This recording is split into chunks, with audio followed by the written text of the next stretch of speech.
Welcome to 2027, our third year of the Bay Greatest Cities in Sports Rebuild, where we're coming off some great seasons here in 2026, and I'm hoping that what we can see is basically compiling the production we had in 2026 to lead into a really good 2027. Now, if you have not watched the first two seasons, I would go back and watch those so that way you understand who we have and the players that we have. But if not, what I would say is looking at this roster and looking at what we have across our four teams, we are in a really good position to win a title with at least two of them. The other two, the 49ers and the Warriors, are going to be a question mark. And a lot of that is due to just the age and the production and development of their rosters. When it comes to the 2027 San Francisco Giants, we are sitting with a really good team. Good core, a lot of guys under contract after winning the World Series last year in 2026. I like this team to hopefully withhold and upheld what they just did last year. On top of that, what I'm really excited for are the top prospects in our system, Felipe Marrero and Felipe Tejada, the 2025 draft pick and the 2026 draft pick, both of which could come up this season. They are both pretty much ready to go, as they are both phenomenal players. Felipe Marrero, our first round pick in 2025, was a fantastic draft pick who we got. Really good contact vision, discipline, and clutch. We're going to watch what he does in the minors this year to see if he can come up by September. Same thing goes for Felipe Tejada, who should not have fallen to us. He was the number one ranked guy in the entire draft, and he slipped all the way down to us. And that puts us in a good position to have pretty much he's not generational, but pretty much a generational talent in the outfield. As our other player, these two guys are going to come up and be really productive. We've got a couple other guys that we have in our system that I'd be excited to see, but we might not need them because this team is ready to go. We're rolling back the exact same roster as last year, including a little bit of a contract that we gave to Victor Robles, who was the World Series MVP after a Rule 5 pickup last season, and I'm hoping we can see that type of production. Also, because the stolen bases were really nice to have a leader in stolen bases. But as we go into 2027, the question is, can we repeat? Or are we going to run into the roadblock that is the Dodgers, and maybe we just had a fluke season? Halfway through our scouting period, I found a few players that could be interesting. Now, the big part about this is knowing that the guys that I want to bring in need to be able to pretty much play for us right away, knowing we're only doing 5 years.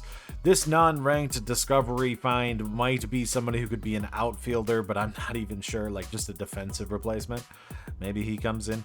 But we're pretty much just going to swing for the fences. I might go for a closer, to be honest, because that's generally where you can find somebody who could compete and be on your major league roster right away. Though there's a lot of good pitchers in this class, and it doesn't hurt to grab them just as trade assets. Just before we go to the offseason for the Golden State Warriors, the Giants are sitting at 40-37, and the big problem is our pitching staff has been okay, but our offense has just really underperformed so far to start.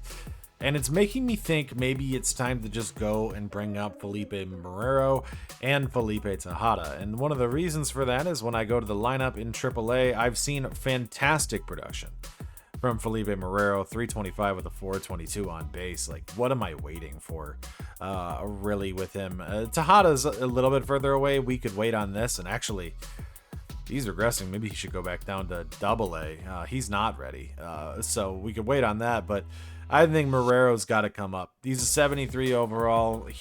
There's no way he's going to get much better there. And it's not like, Anthony Rendon has played, because he hasn't. He's played one game. So we could cut Anthony Rendon and bring him up. Because Eldridge, awful. Eldridge has been awful. So I think it's time to just say, let's bring up Marrero and give him the shot, because Robles has been awful. And so has pretty much everybody. I think that changes everything for us. Steph Curry wants to retire. Clay want to retire? Clay doesn't want to retire, but Clay's a free agent. Do I tell him not to?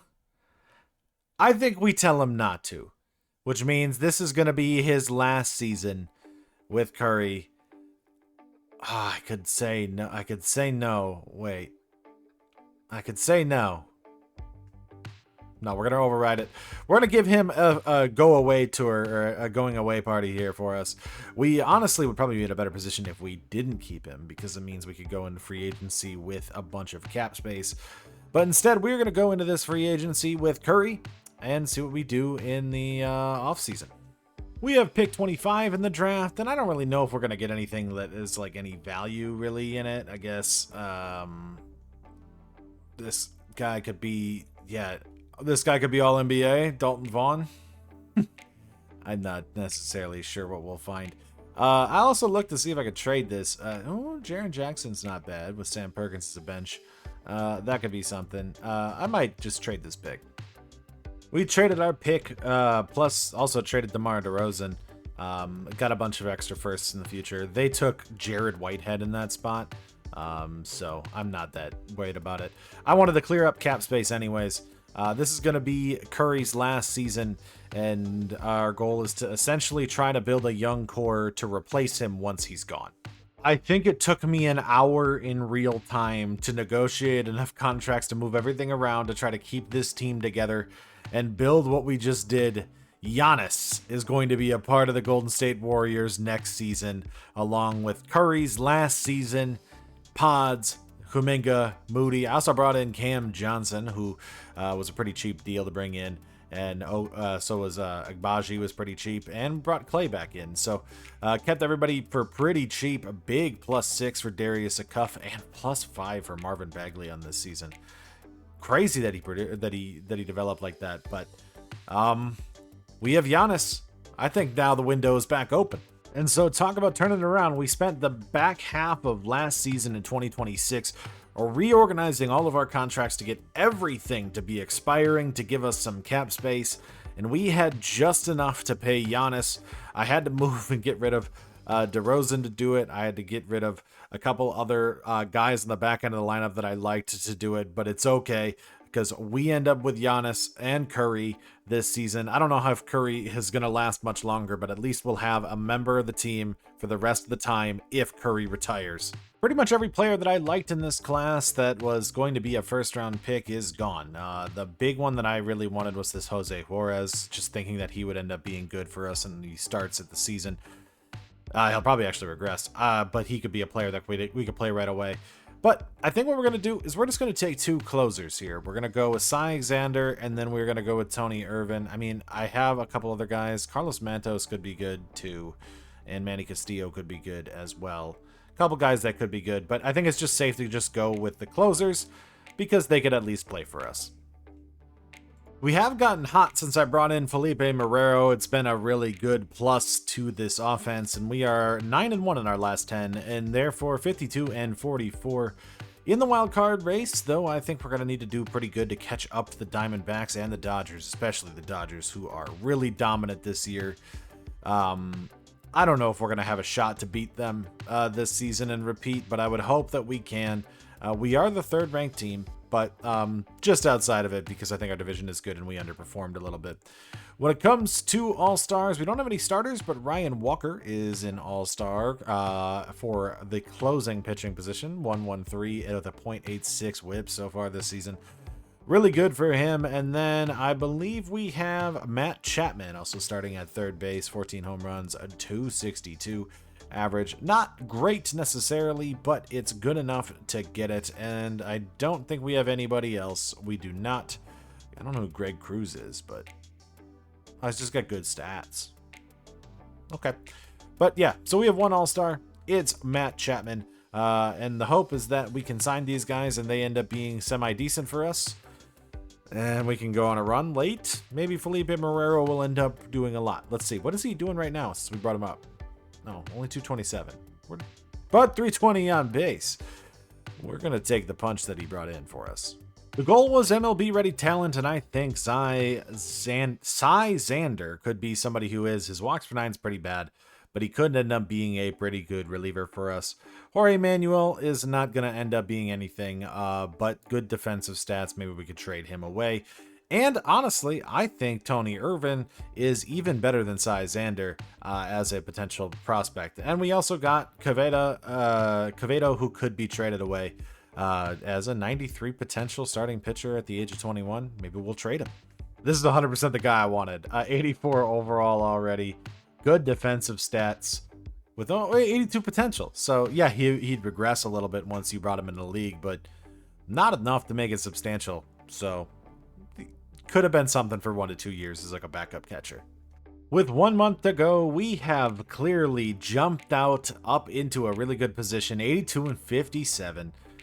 We are 6 games up in the wild card. We're not going to win our division, but if we can hold on to this and the production that we've had at the second half of this season, I think we're going to be in a really good spot. And that actually doesn't come from Felipe Marrero. I sent him back down because I figured what we could do is we could actually capitalize on his rookie year next year. And I thought it would just make more sense to send him back down. He's very, very good in the 25 games that he played. But this is me manipulating, trying to get an extra pick and an extra award out of him because he's not going to win Rookie of the Year this year, but he could next year.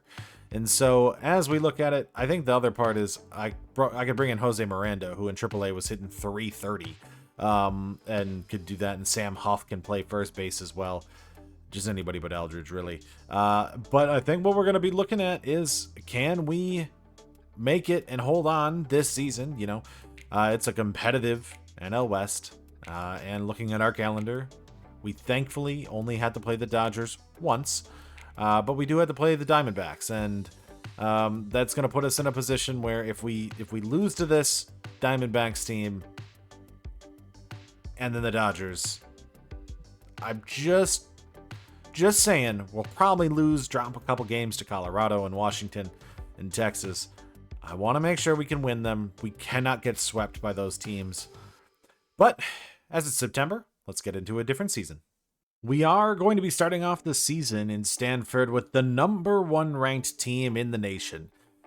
Coming over USC, who we lost to in the national championship game due to the 3 picks by Elijah Brown. I'm hoping that his maturity now going into his junior year will allow us to be able to produce and get over that hump and win this season. Now, that means that we really cannot falter early. We have to keep it together the whole season because the ACC is still going to be a bloodbath. Clemson is still here, ranked 3rd, and it's not like they're the only team. You've got SMU down here, who is ranked 10th, and a couple other teams like NC State, who are always a powerhouse in this game. They're not yet, but they will be. And so, as we look at it, we have a better defense this year than offense, and the hope is over this schedule, this team that we have, that we're going to be able to hold on to this #1 ranking and be able to get in a bunch of 5- and 4-star recruits for the next 2 years as we try to compete here in 2027 and see if we can get over that hump that we failed to do last year. A big part of that is going to be through Elijah Brown, who is our starting quarterback this year going into his junior season. He is an 88 overall in this roster for us now. He has slowed a little bit in the development, but I think he's going to be okay this year, and we just need to make sure he is going to be more mature and make better decisions. Cole Tabb is going to be a 92 overall this season. Looking at the starting running back in his senior year, he'll probably get drafted as well. We don't have any other really running backs in this place unless Ricky Lieber ends up developing, or if I find a transfer portal guy to replace him. Wide receiving core, the thing I'm excited about is look at junior in Amari Borden, sophomore in Eric Bergman, and freshman in both Rakeem Elam and DJ Brink. These two being the 2 guys I'm the most excited about. I'm hoping that with the better young receiving core, which it's not actually better, by the way, it's just younger, we're going to be in a position to contend this season, looking at just a hopefully really powerful offense. We don't have as good of a tight end because our senior Roush left last year, but I really like where we're at. The other big piece that we have this year is Harvey Dubs. The last year's just dominant middle linebacker at the end of the season. We converted him over to right outside linebacker to make sure that he would continue to develop, and he has. He's going to be a 91 overall as a sophomore and going to be a key piece for our defense. The 3-star linebacker out of Louisiana, is going to need to really perform this year and kind of hold the defense as his own. If anything, he's the best player we have out here. We do have some good corners in Brandon Nicholson and Cam Richardson this year, a couple juniors that I really like, but a lot of this is going to be down to what production can Omar Staples on the left side and Harvey Dubs on the right side produce as we attempt to run it back. That's a big start to the season. We start out 4-0 with Stanford, keeping #1 in the nation as we go into the ACC play. 2 games already getting victories. Now, we had a pretty easy schedule, but we'll take that, holding on to the top spot as USC also holds on to the top spot. Clemson does drop. They're 2-2. But we are in a good position to hold on in the ACC, and I'm hoping we can continue this really good start to the season. It must have happened near the end of the offseason because I don't think it happened during the retirement period. Trent Williams retired. We do not have a tackle. The reason I know that is because it happened afterwards, because in free agency, we didn't have the cap space from him. But the instant it rolled over, we all of a sudden had $70 million in cap space this season. So he must have retired after the draft, and that means we have a big hole to fill that Cam Williams is going to have to do this season.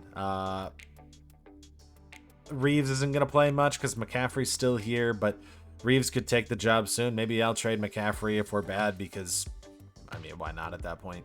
And defensively, we're looking at pretty much the same team that we had last year. There's really nothing different, which is bad to say. We have no significant changes with this team underperforming 2 years in a row besides losing Trent Williams. So let's see if we can put it together this season. I'm not sure. I made some scheme changes, made some adjustments there. New offensive coordinator, new defensive coordinator, new offensive scheme, new defensive scheme, and hopefully that'll be enough to get us over the top this year, and maybe Purdy will actually be an efficient quarterback. That might be asking too much, though. Well, in the draft, I think we're going to be seeking out left tackle, and this guy's name is Chris Farley. Like, legit. Random generated. I want him. Let's just take him. I hope he's available to us whenever we get it. I think we have 2 firsts this year.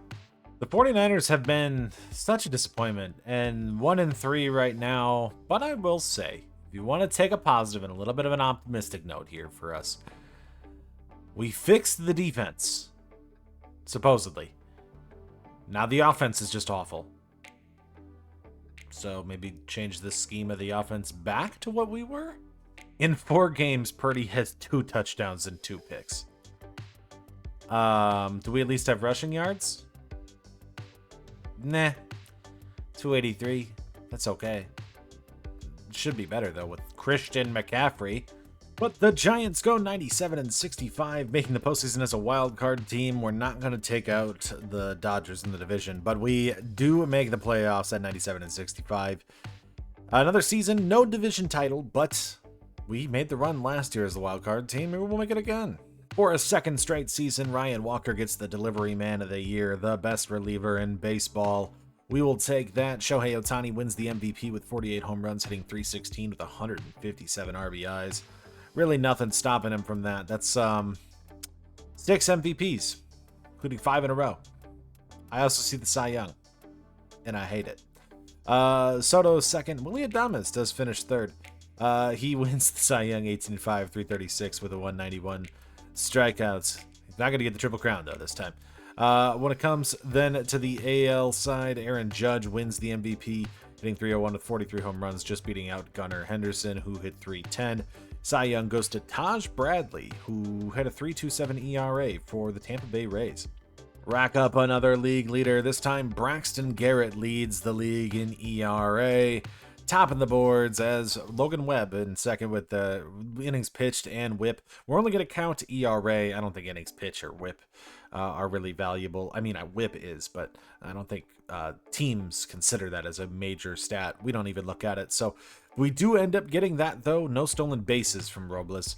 When it comes to the batting title, Will Smith wins 333 for the Dodgers, leading the way there. Dodgers are really good. Hits 202 for Shohei Ohtani.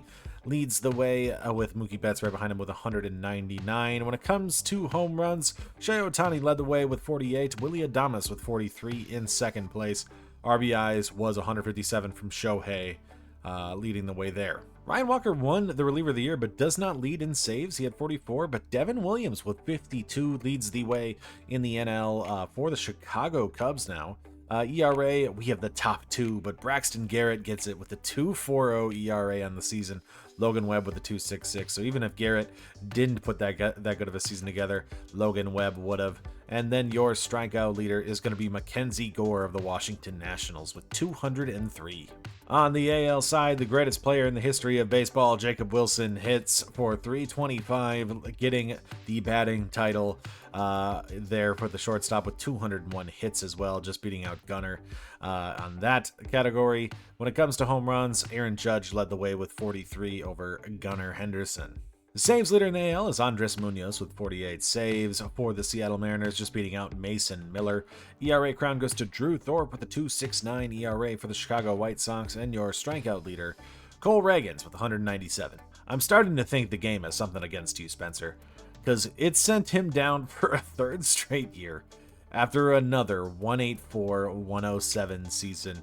Just, he's been phenomenal in the bullpen. Really, really productive reliever. Kind of want to make sure I'm looking for him in the future now, because he keeps getting sent down. That makes me think he'd actually probably be a Rule 5 pickup that I'd be able to get in future rebuilds if he's going to be this productive. But Spencer Bivens gets sent down, and looks like that's all that gets sent down. Jelly came up, but was bad. When it comes to the rest of the bullpen, Kyle Harrison, 363 with a 128. Whip was pretty good in 72 innings. Hunter Harvey, 231.96 in his 97 innings of appearances, 98 innings. Tristan Beck had a 301 with a 127. Camilo Duvall, 393 with a 135, was one of the worst relievers in our pen. Kevin Kelly with a 353 and a 108 whip. And your reliever of the year, Ryan Walker, with a 174 ERA and a .91 whip in 67 innings, getting 44 saves. He blew 9 saves and still had a 174 ERA. That's a phenomenal season from him. When it comes to our starting rotation, Logan Webb with a 2.66 and a 103 whip, leading the way in innings pitched in the NL this season. Freddie Peralta, not a great year from Freddie, 3.75 with a 119 whip. I'm hoping we can get that back up to in the twos, where we could probably see him go for Cy Young next year. Zach Eflin, 3.21 with a 116 for him. Zach Gallen with a 3.43, 1.22 whip, and Braxton Garrett, 109 strikeouts, 2.40 ERA with a 109 whip. It's crazy that we have like 18 million, 30 million. I think he's 14 million, 27 million, 1 million. And which guy was the most productive? 1 million. Yeah, Miranda wasn't very good when I brought him back up. And he wasn't the only guy who got sent down. So did Bryce Eldridge, who just had a terrible season. And I'm hoping he can come back next year way better. That was really, really bad for him this year. I think Casey Schmidt was also somebody who, okay, he didn't really play though when we had him up. So we had the back end of the lineup was pretty weak. We're actually gonna have Marrero, I think, play in the postseason, just because I don't have a faith in much guys. Sam Huff, good at 275 this season. Brett Wisely, lefty platoon at second base, hit 245 on the season. I think he ends up with a could be better. Matt Vierland, 244 off of waivers. That's pretty good. Luis Matos only got 23 at-bats on the season. Then Marrero in his 91 at-bats hit 319. Jung-Hoo Lee, 290 with 19 home runs. How many hits did he end up getting? 183? Okay. Lamont Wade, 260 with 22 home runs. I think he actually just got DFA'd, in real life.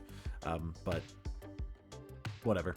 Willy Adames, 283, 43 home runs, 109, was third in the MVP this season, hitting 172 hits with a 908 OPS.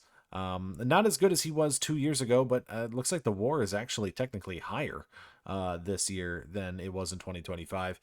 Helio Ramos, 250 with 17 home runs. Tyler Fitzgerald, 261 with 24 home runs. Matt Chapman, 247 with 20 home runs. He had his first All-Star appearance in a while, but it didn't really make a difference. Victor Robles, 223, 281, didn't get a bunch of stolen bases. Yeah, I kind of want to get rid of him. And then Patrick Bailey, 236 with 10 home runs. Our offense was very disappointing relative to our pitching staff. Let's hope that as we go to the postseason, Felipe Marrero is going to take that spot. We will be able to produce and make a run like we did last year.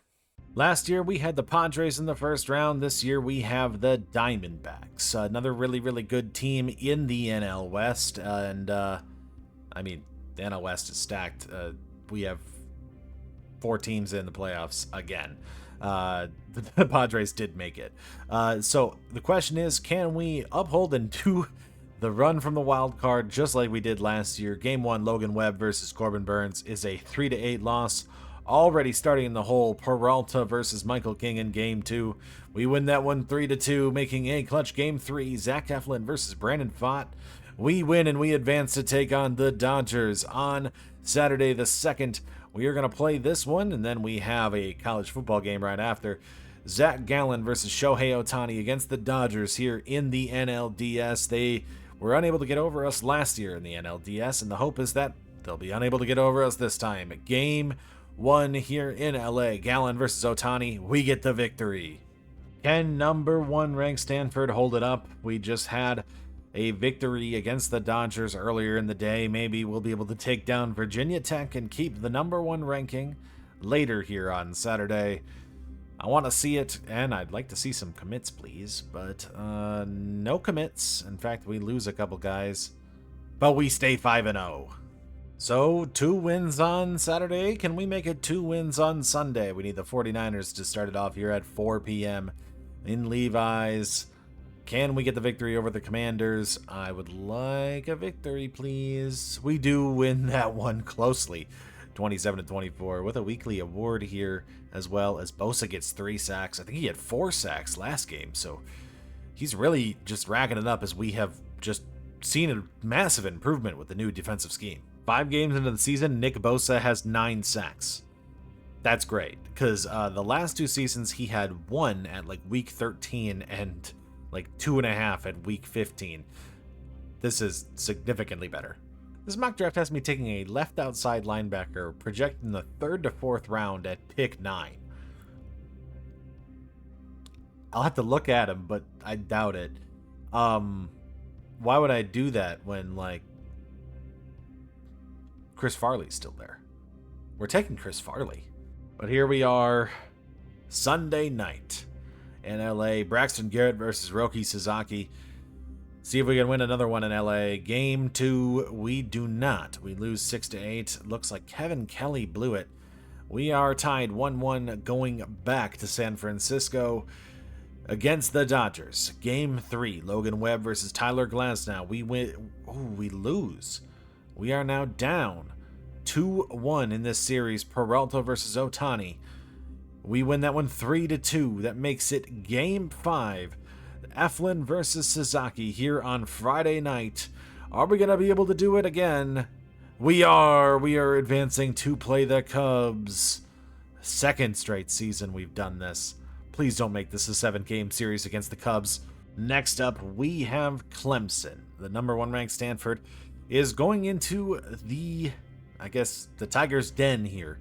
They're a way better team than us. That 16th rank is not necessarily mean they're the 16th best team. They should be one of the best teams. They have just had a much harder schedule than we have thus far. And so this is a big testing point for us. Can we take them down? Are we good enough to make it and hold on to the ACC? Or are we kind of frauds at the number 1 ranking? This is the big question. Into the Tigers' den against Clemson. I would love to hold on to the number 1 ranking, but I'm going to guess we're not going to get it. It's a lot of XP. But is it enough? No, that's a lot of XP to lose. So we fall 45-34 here, falling now to 10th ranked in the nation, and we had 450. We outscored them. But I mean, really, we scored 27 in the 4th. We had more offense than them. We just didn't have conversions in this game, and 6 turnovers to 1 turnover will do that. Sellers was 4 for 0 touchdowns. How was Elijah? Get over these picks. 5 interceptions, Elijah? You're not giving me a lot of faith that you've improved over where you were last season. Like, was it to like one guy or was it to the whole team? It was mainly to one guy, but it was pretty much to the whole team. I mean, that's what happens when you throw 5 interceptions. I didn't expect Brown to be that bad. Purdy's been terrible too. I guess we just don't have quarterbacks here in the Bay. Can he turn it around? I don't know. Not with that one. Another loss, 30-24. And now it's down to the Giants, trying to make a run for a second straight World Series. They went 3-5. Last year they went 3-5-7-7. I would like it not to be the same, but also that would mean we'd get another World Series. Can we win this quicker, please? We go to Chicago to start. In Game 1, Gallen versus Justin Steele. We win that one 3-2. Close matchup. Zach Gallen pitches a gem in that one. Braxton Garrett versus Shota Imanaga in Game 2 here on Monday night. We lose that one 8-9, but we took a game off of the Cubs in Chicago. Hunter Harvey blows it in the late stages of that game. As we come back to San Francisco for 3 games, if we can take them all, we win. If we take 2, we're in good position. If we only get 1, that's going to be a struggle. Logan Webb versus Ben Brown in Game 3. Not a good start to our games here in San Francisco. Freddie Peralta versus John Means in Game 4. We are down 3-1. Eflin versus Justin Steele in Game 5. We take it back as it's time to go back to the other ones. This is going to be a 7-game series, isn't it? All right, give us some momentum back, guys. Stanford versus SMU. We need to win this one to probably uphold our spot in the ACC. 2 losses in the ACC is hard with how many teams are in this division. SMU is 2-4. They're 2-4. Do not lose.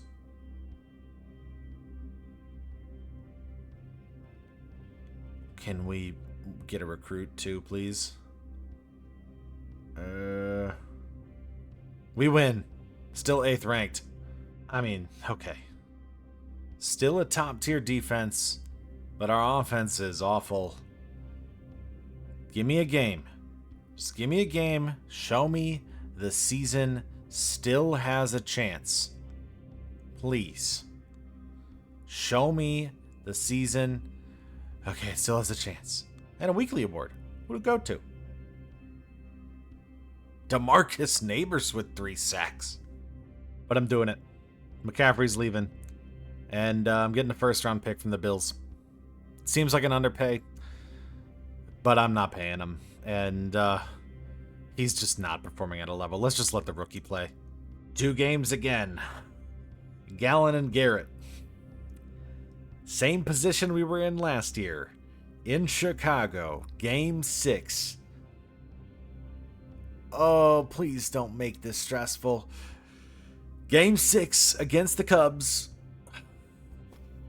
All right. Braxton Garrett versus Cade Horton. It's a Game 7. At some point, you're going to get sick of quick manages because we are going into a quick manage here in Game 7 of the NLCS, trying to make it back. Look at how much our pitching staff has fallen apart. It's just something that happens, I feel like. And our offense has been decent. I mean, mainly look at Adames and Lamont Wade to start off, and Fitzgerald. Marrero has not been good in the postseason. But okay, this is it. Game 7. Jung-Hoo Lee is going to start us off here. Strikeout, flyout, and a strikeout. Garrett has to go against PCA. Darby Swanson, Seiya Suzuki, Jorge Polanco, Taylor Ward, Kaplan, don't know who that is, Michael Busch, Jonah Heim, and Matt Shaw. Ground out, and not Darby Swanson, Dansby Swanson. What was that? Helio Ramos versus Cade Horton. Walk from Fitzgerald gets us a man on base. Pop out from Chapman. Another walk from Marrero, and a ground out from Robles. Garrett gives up a home run to the Kaplan guy who I had no idea who he was. Strikeout. Horton is pitching a gem here. Double from Matt Shaw. Sack bunt. gets him to third, but a pop-out gets us out of that one. It is 1-0 game going into the fourth. Adames gets a walk. Flyout from Ramos. Fielder's choice puts Fitzgerald on first, and another flyout. Single from Suzuki into a double play, and Ward grounds out. We are into the top of the fifth with Cade Horton pitching a no-hitter. Flyout, walk from Bailey, and a pop-out. Strikeout, flyout. Garrett's pitching a good game, but Cade Horton just has a no-hitter going on. Wade to first. Flyout from Adames. Pop-out from Ramos. The no-hitter's gone. Fitzgerald gets a single. Okay. All right. Garrett strikeout. PCA strikes out. Swanson pop-up. It's just a pitcher's duel. They're making a pitching change. Morera flies out. Robles flies out. Bailey with a double. They're making another pitching change. Jung-Hoo Lee versus Amir Garrett. Pops out. Bottom of the seventh. Strikeout. Flyout. Double from Ward. Walk. Think it's time to make the change. Against Michael Busch, we'll go to Kyle Harrison, who gives up a single. It is now a 2-0 game in the top of the eighth. Lamont Wade versus Amir Garrett. Actually, Porter Hodge. Single from Wade. Single from Adames. Flyout from Ramos. Strikeout from Fitzgerald. Come on, Chapman. All right, we're going to make the pitching change here. Go to Spencer Bivens. The trustworthy Spencer Bivens gets out of it. Top of the ninth. What can we do?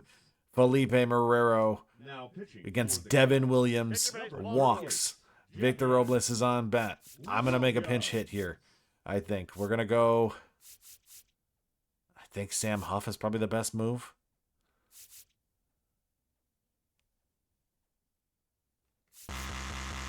Yeah. Sam Huff! Pinch hit! 2-run home run in the top of the ninth against Devin Williams. Oh my God. Patrick Bailey hits a solo shot. Devin Williams is falling apart. Here for the Cubs. We're up 3-2. They're going to go to Yency Monte. Strikeout. Pop up. And we get out of that one. Spencer Bivens is on. We are going to make the pitching change to Ryan Walker. What just happened? Single from Suzuki. Double play. We are to the last batter, Taylor Ward. Sam Huff. Sam Huff. Pinch hit. 2-run shot. Gives us a 1-run lead against Taylor Ward here with Ryan Walker, your reliever of the year, on the mound in Game 7. They had a no-hitter through 6. They made the pitching change, and that was a mistake. Ryan Walker with the pitch. Fouled off, sinker down low. The Cubs want to see the World Series, but I think the Giants are going to play spoiler again. Sam Huff is going to play spoiler. Ryan Walker with the pitch. Fouled off. 0-2 count. Taylor Ward down to their last pitch here in Game 7. He's hitting .351. This is Ryan Walker we're talking about with the pitch. Slider outside. He misses. Throws a throwaway pitch, trying to get him to swing at it. It's a 1-2 count for Taylor Ward here. Ryan Walker can end this right here with the pitch. Ball grounded to second. Fitzgerald throws it to first, and the Giants come back in the ninth off a 2-run pinch hit home run from Sam Huff and a solo shot from Patrick Bailey to finish it, to go ahead and take the lead. Ryan Walker gets the save, and the Giants are advancing to back-to-back World Series.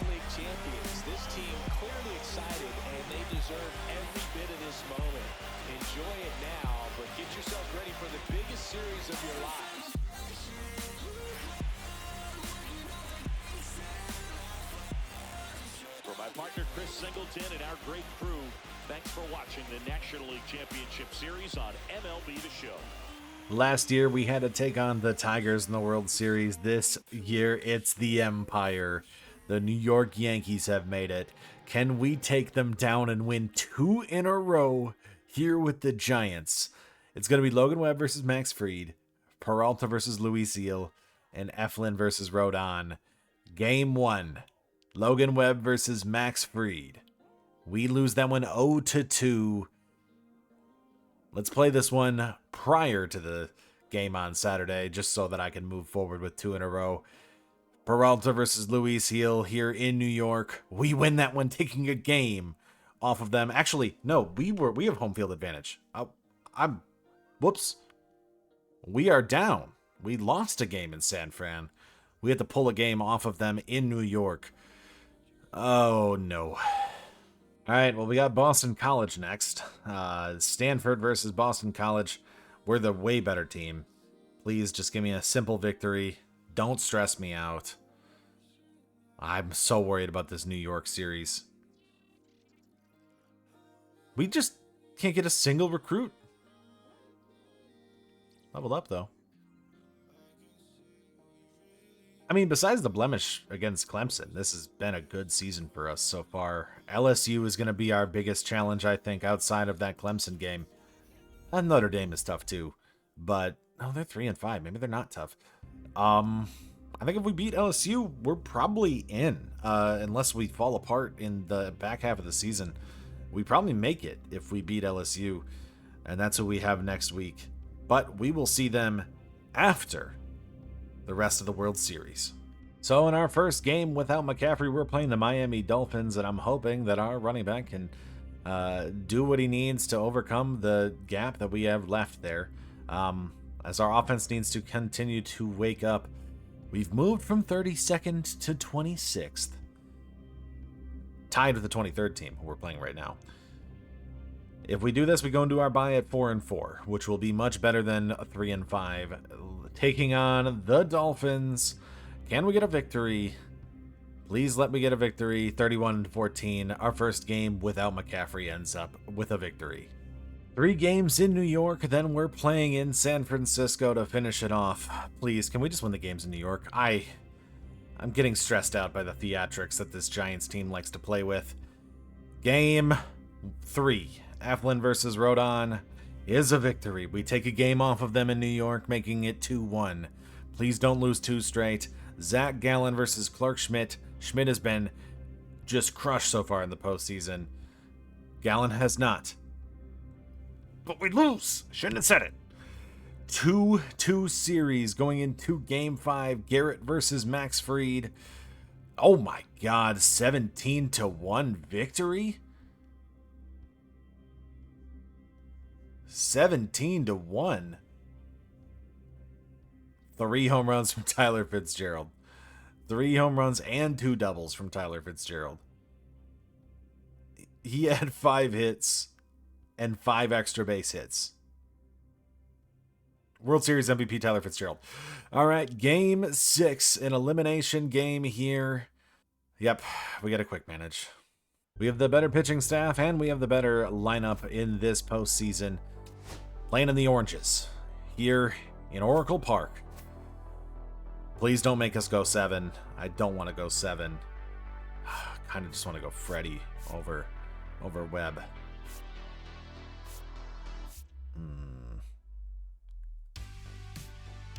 We'll go Webb. All right. They have Nico Horner, Mauricio Dubon, Aaron Judge, Ben Rice, Jason Dominguez, Ryan McMahon, Austin Wells, Emmanuel Rivera, and Anthony Volpe. So, not necessarily a supercharged lineup, but we have a good shot here. Not if he gets a double to start it off. Caught stealing, though, and Judge strikes out. We get out of the first without much damage being done. Rice lines out, fly out from Dominguez, and a pop-up from McMahon. Home run from Ramos makes it 1-0. Fitzgerald gets a single. Strikeout from Chapman and a double play from Herrero. We still have a 1-0 lead here as Webb needs to pitch around the order. Luis Gil versus Victor Robles with a single. I'm going to make him steal second. He stole second for Patrick Bailey, who grounds out. Jung Hoo Lee flies out, and a ground out means we don't get anything out of the stolen base and a man on second. Dubon versus Webb. Judge up the bat with a single. Fly out from Rice and a pop-up. We are still out of it in the bottom of the 4th. Strikeout from Adames, single from Ramos, pop-up from Fitzgerald, and a strikeout from Matt Chapman. Strikeout, fly out, and a fly out. We are out of this clean. 2 hits so far against Logan Webb as we go 3 up, 3 down there in the 5th. Top of the 6th, Webb strikes out Volpe, strikes out Horner. A triple from Dubon puts Judge up to bat with a single to tie the game. Maybe I should have taken out Webb, but he has pitched well up to this point. It is now 1-1. Jung-Hoo Lee walks to get on to first. Double play from Lamont Wade. Adames grounds out. We're going to make the pitching change now as we are going to go to a bunch of lefties, so I think I'm going to go Kyle Harrison. He's going to go Dominguez, strikes him out. Error from McMahon gets him on. Wells flies out, and Rivera strikes out. Luis Eel versus Helio Ramos. Solo home run. 2 home runs from Ramos, who's 3 for 3 on the day. We are up 2-1 in the bottom of the 7th as they're going to move to Jacob Junis. Ground out from Fitzgerald. Strikeout from Chapman. And a single from Herrero, who finally gets on base. Robles with a double. Man on second and third for Patrick Bailey, who grounds out. We are up 2-1.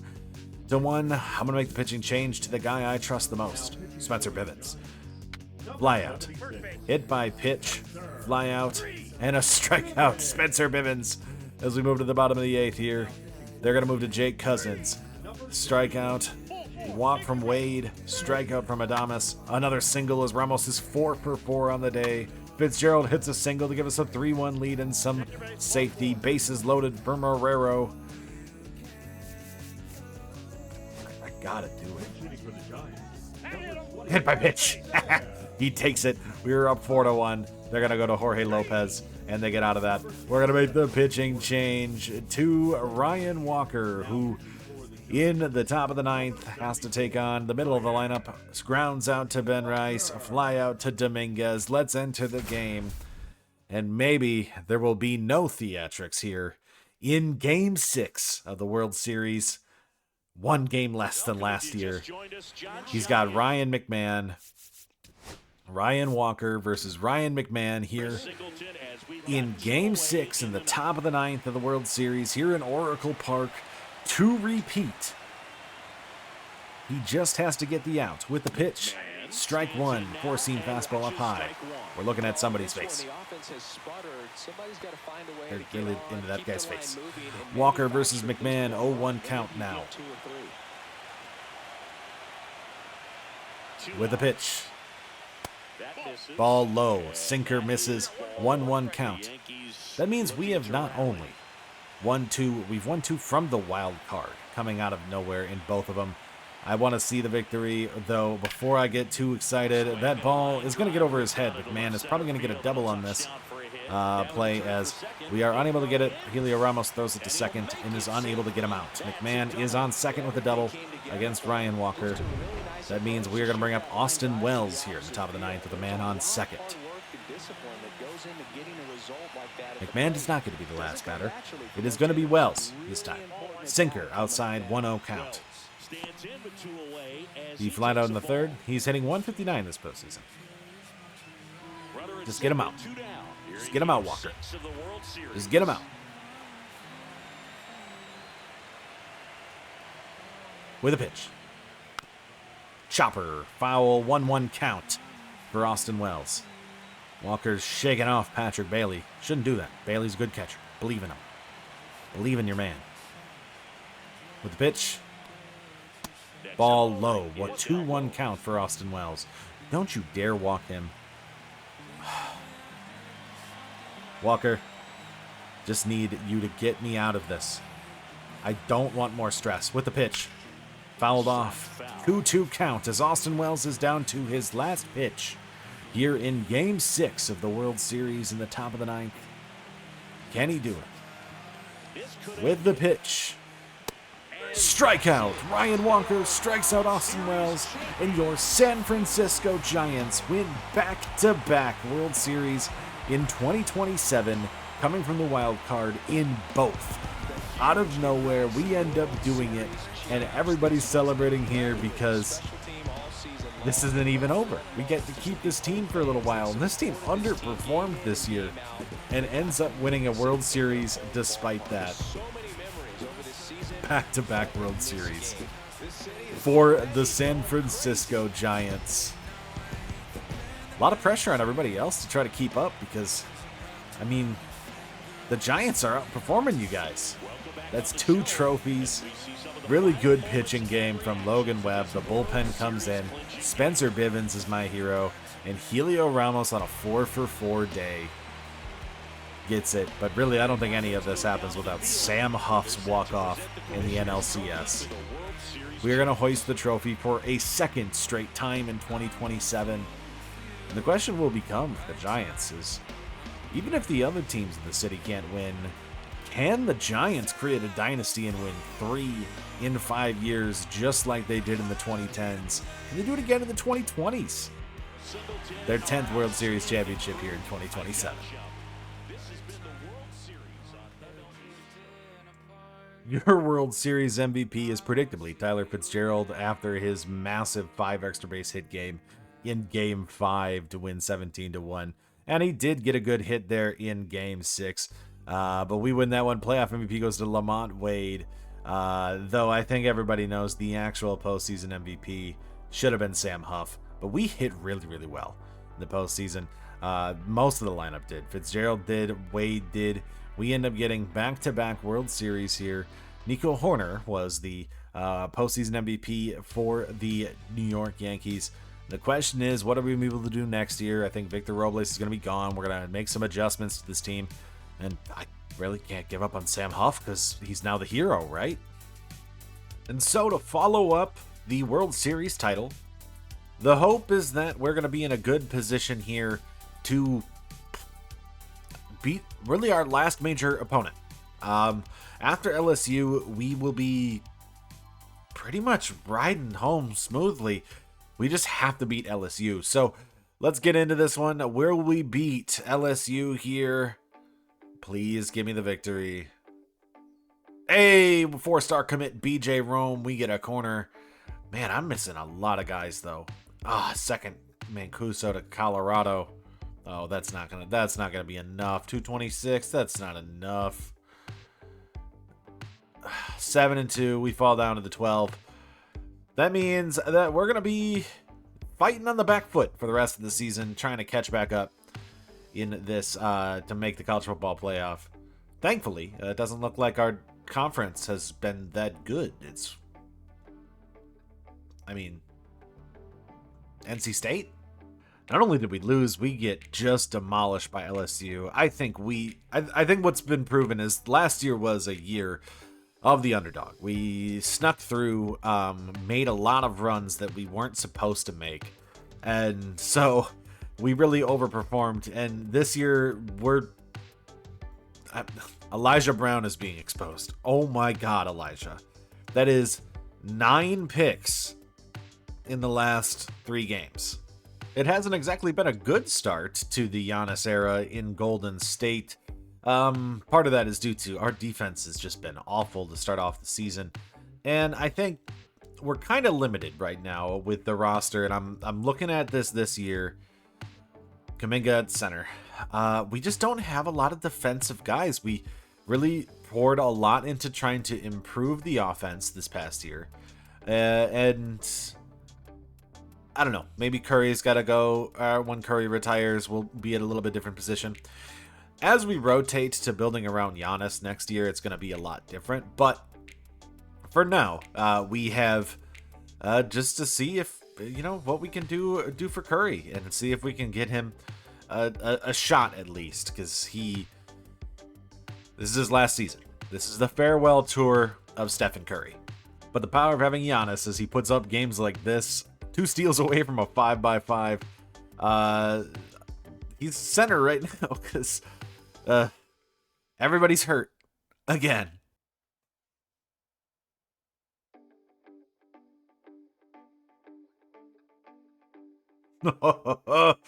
Trayvon. Am I confident he'll be able to do it again? He's Trayvon. He's replacing Christian McCaffrey. Of course he is. I don't want to go too much, though. I want him to be able to get it. Give me a dev trait. Because, hey, this is a good thing to get a dev trait scenario, potentially, for our new running back to increase his dev trait 125 rushing yards. Hey, did he get it? Did he get it? Did he get it? Superstar development for Trayvon Reeves. Who needs Christian McCaffrey? Looks like it was in a loss, though, sadly. To the Rams. Oh, well, Purdy went... Okay, Purdy played terrible, though. So, Purdy went down, but he played terrible. I mean, I don't know when he went down. How did we only get that many yards of offense? 140 rushing or pass? Okay, that's why. He is a stud. Look at how many times the Rams sacked us this game. No wonder Purdy was bad. Our offensive tackles. This is what happens when I lose Trent Williams at the end of the offseason. We got crushed by this Rams defense. But hey, season's looking much better. We're sitting at the 3 seed right now with the Cardinals in our division at 7. That means maybe the West isn't terrible this year. It's bad, but it's not like terrible this year. Maybe it's just a really top-heavy season for us. We're at the 3 seed. I think we're only 6-5 though. But I'll take that. 6-5 is good, coming off of a victory against the Cardinals. And one thing I want to show. Nick Bosa has 18 sacks right now in Week 13. Monday Night Football against the Eagles. We're probably not going to pull it off, but that'll be a good last month to see if we can hold on to this playoff spot, as we've got a really, really good defense. We do make it to the ACC title game, despite losing those 2 games to Clemson and LSU this year. So we have a chance to win it and go in. I don't know if we'll make it if we lose to Florida State. It's kind of crazy to me that Florida State's the team. I thought NC State was undefeated. So it's us versus them. We're 5th ranked. Our 2 losses did not hurt us too badly on the season. It ends up being not that... How did Clemson go 6-6? Ends up being not that bad of a season for us. Outside of that, threw me off a little bit. It looks like we just ended up playing nobody all year, though. If LSU's not ranked, then Clemson's not ranked. The highest ranked team we played was Washington at the beginning of the season. Yeah, this is a... Notre Dame went 4-8, and they put up 38 on us. I don't really think we're legit at all. I don't think we're legit at all. But legit enough to win the ACC. I guess we beat Florida State. I'm kind of surprised. We're back in the college football playoff. I don't know what seed that's going to give us. But Defensive Player of the Week goes to Omar Staples. Didn't get any sacks, but he does get that. Right now, college football playoff, we won 26-21. We are going to be the 3 seed. In what is this playoffs? Alabama lost. They were ranked number 1. They lost. They fell down to 5. TCU is undefeated. So we have TCU. Tulane is 12-1. UAB is 12. They must have beat each other. Stanford, we have... Okay, we've got the winner of Liberty or Wisconsin. I like that chances. I'm surprised Wisconsin's 11-2. It's just a weird looking playoffs. Your Heisman Trophy winner is a wide receiver from TCU who only had 844 yards and 12 touchdowns. Braylon James gets the Heisman for TCU. Do we have any? Nope. No award winners from us. We'll have to go back and take a look to see how we did regarding that FSU game. I actually should have double checked that before. A game-winning touchdown? Oh, I should have watched this one. I didn't want to make this us watching 5 games again in case we made a run. So, guess we pulled this one out. 2 touchdowns, no picks. Brown, only 1 touchdown. So, good game from Cole Tab, I guess, gets us the victory. That's 2 touchdowns. How did we get the other ones? Did we get a defensive touchdown? Like a fumble return? Cam Richardson? Or maybe they were all field goals. 2 field goals. That's 20 points. We get a kick return? No? How did we score that last touchdown? Oh, I was looking at the wrong guy. 4 field goals. Okay, that makes more sense. I was looking at the extra points made. I was like, only 2? We did only score 2 touchdowns. 4 field goals from Seidler. At the end of our season, anyways, Elijah Brown was terrible this year. That's his worst season. He barely gets any progression. I mean, when we look at his stats on the career for him, that's like, he's regressing. He's getting worse. Technically, his passer rating is higher, which is because of the completion percentage. He throws the ball a little deeper. But 2025 was his best season, no doubt to me. Okay, Elijah Brown, 16 interceptions. I don't want to see that number get to 20 in his senior year. Rushing, not that. Rushing leaders for us. Tab had 775 and 5 touchdowns in his senior year. Borden ended up getting 5 touchdowns. I do not have a running back, really in place to take over for Tab. Receiving, Bergman with 964 and 8, the sophomore redshirted there, and Elam 830 and 12, our freshman redshirt, who's an 86 overall. Borden with 707 and 5. So our receiving core is good and young. It's just that running back room I'm going to need to see some improvement from. Tackle leader was Westerman, the middle linebacker who took the place of Dubs this past season, and Dubs was phenomenal too. 8 sacks, 11 TFLs. Not as good as he was last year, but he still has a college football playoff to rack up some more numbers. The big hitter was Omar Staples, 11.5 sacks on the season for him from the opposite side of Dubs. Still really good pass rush from those two. And our interception leader was Dubs, 2 picks. Should have got more from this secondary. The passing leader on the season was Roman Gagliano, a junior from Middle Tennessee, only guy to get over 4,000 yards on the season.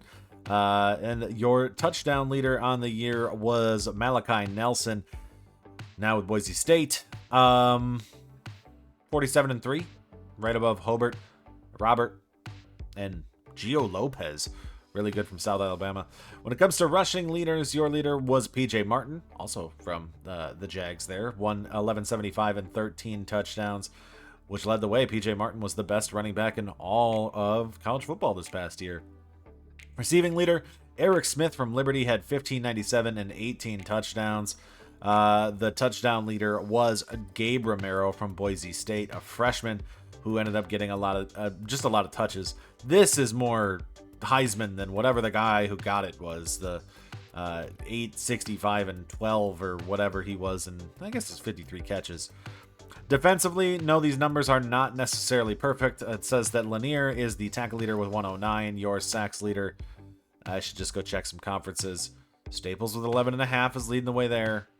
Joseph Mutombo from Rice with 13.5.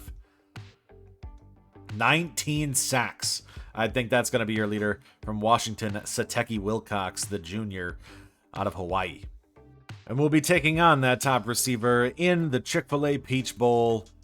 Liberty Flames versus Stanford Cardinals. Pods is hurt again. 3 straight years he gets hurt. I'm starting to think I might just have to trade him if he's this fragile.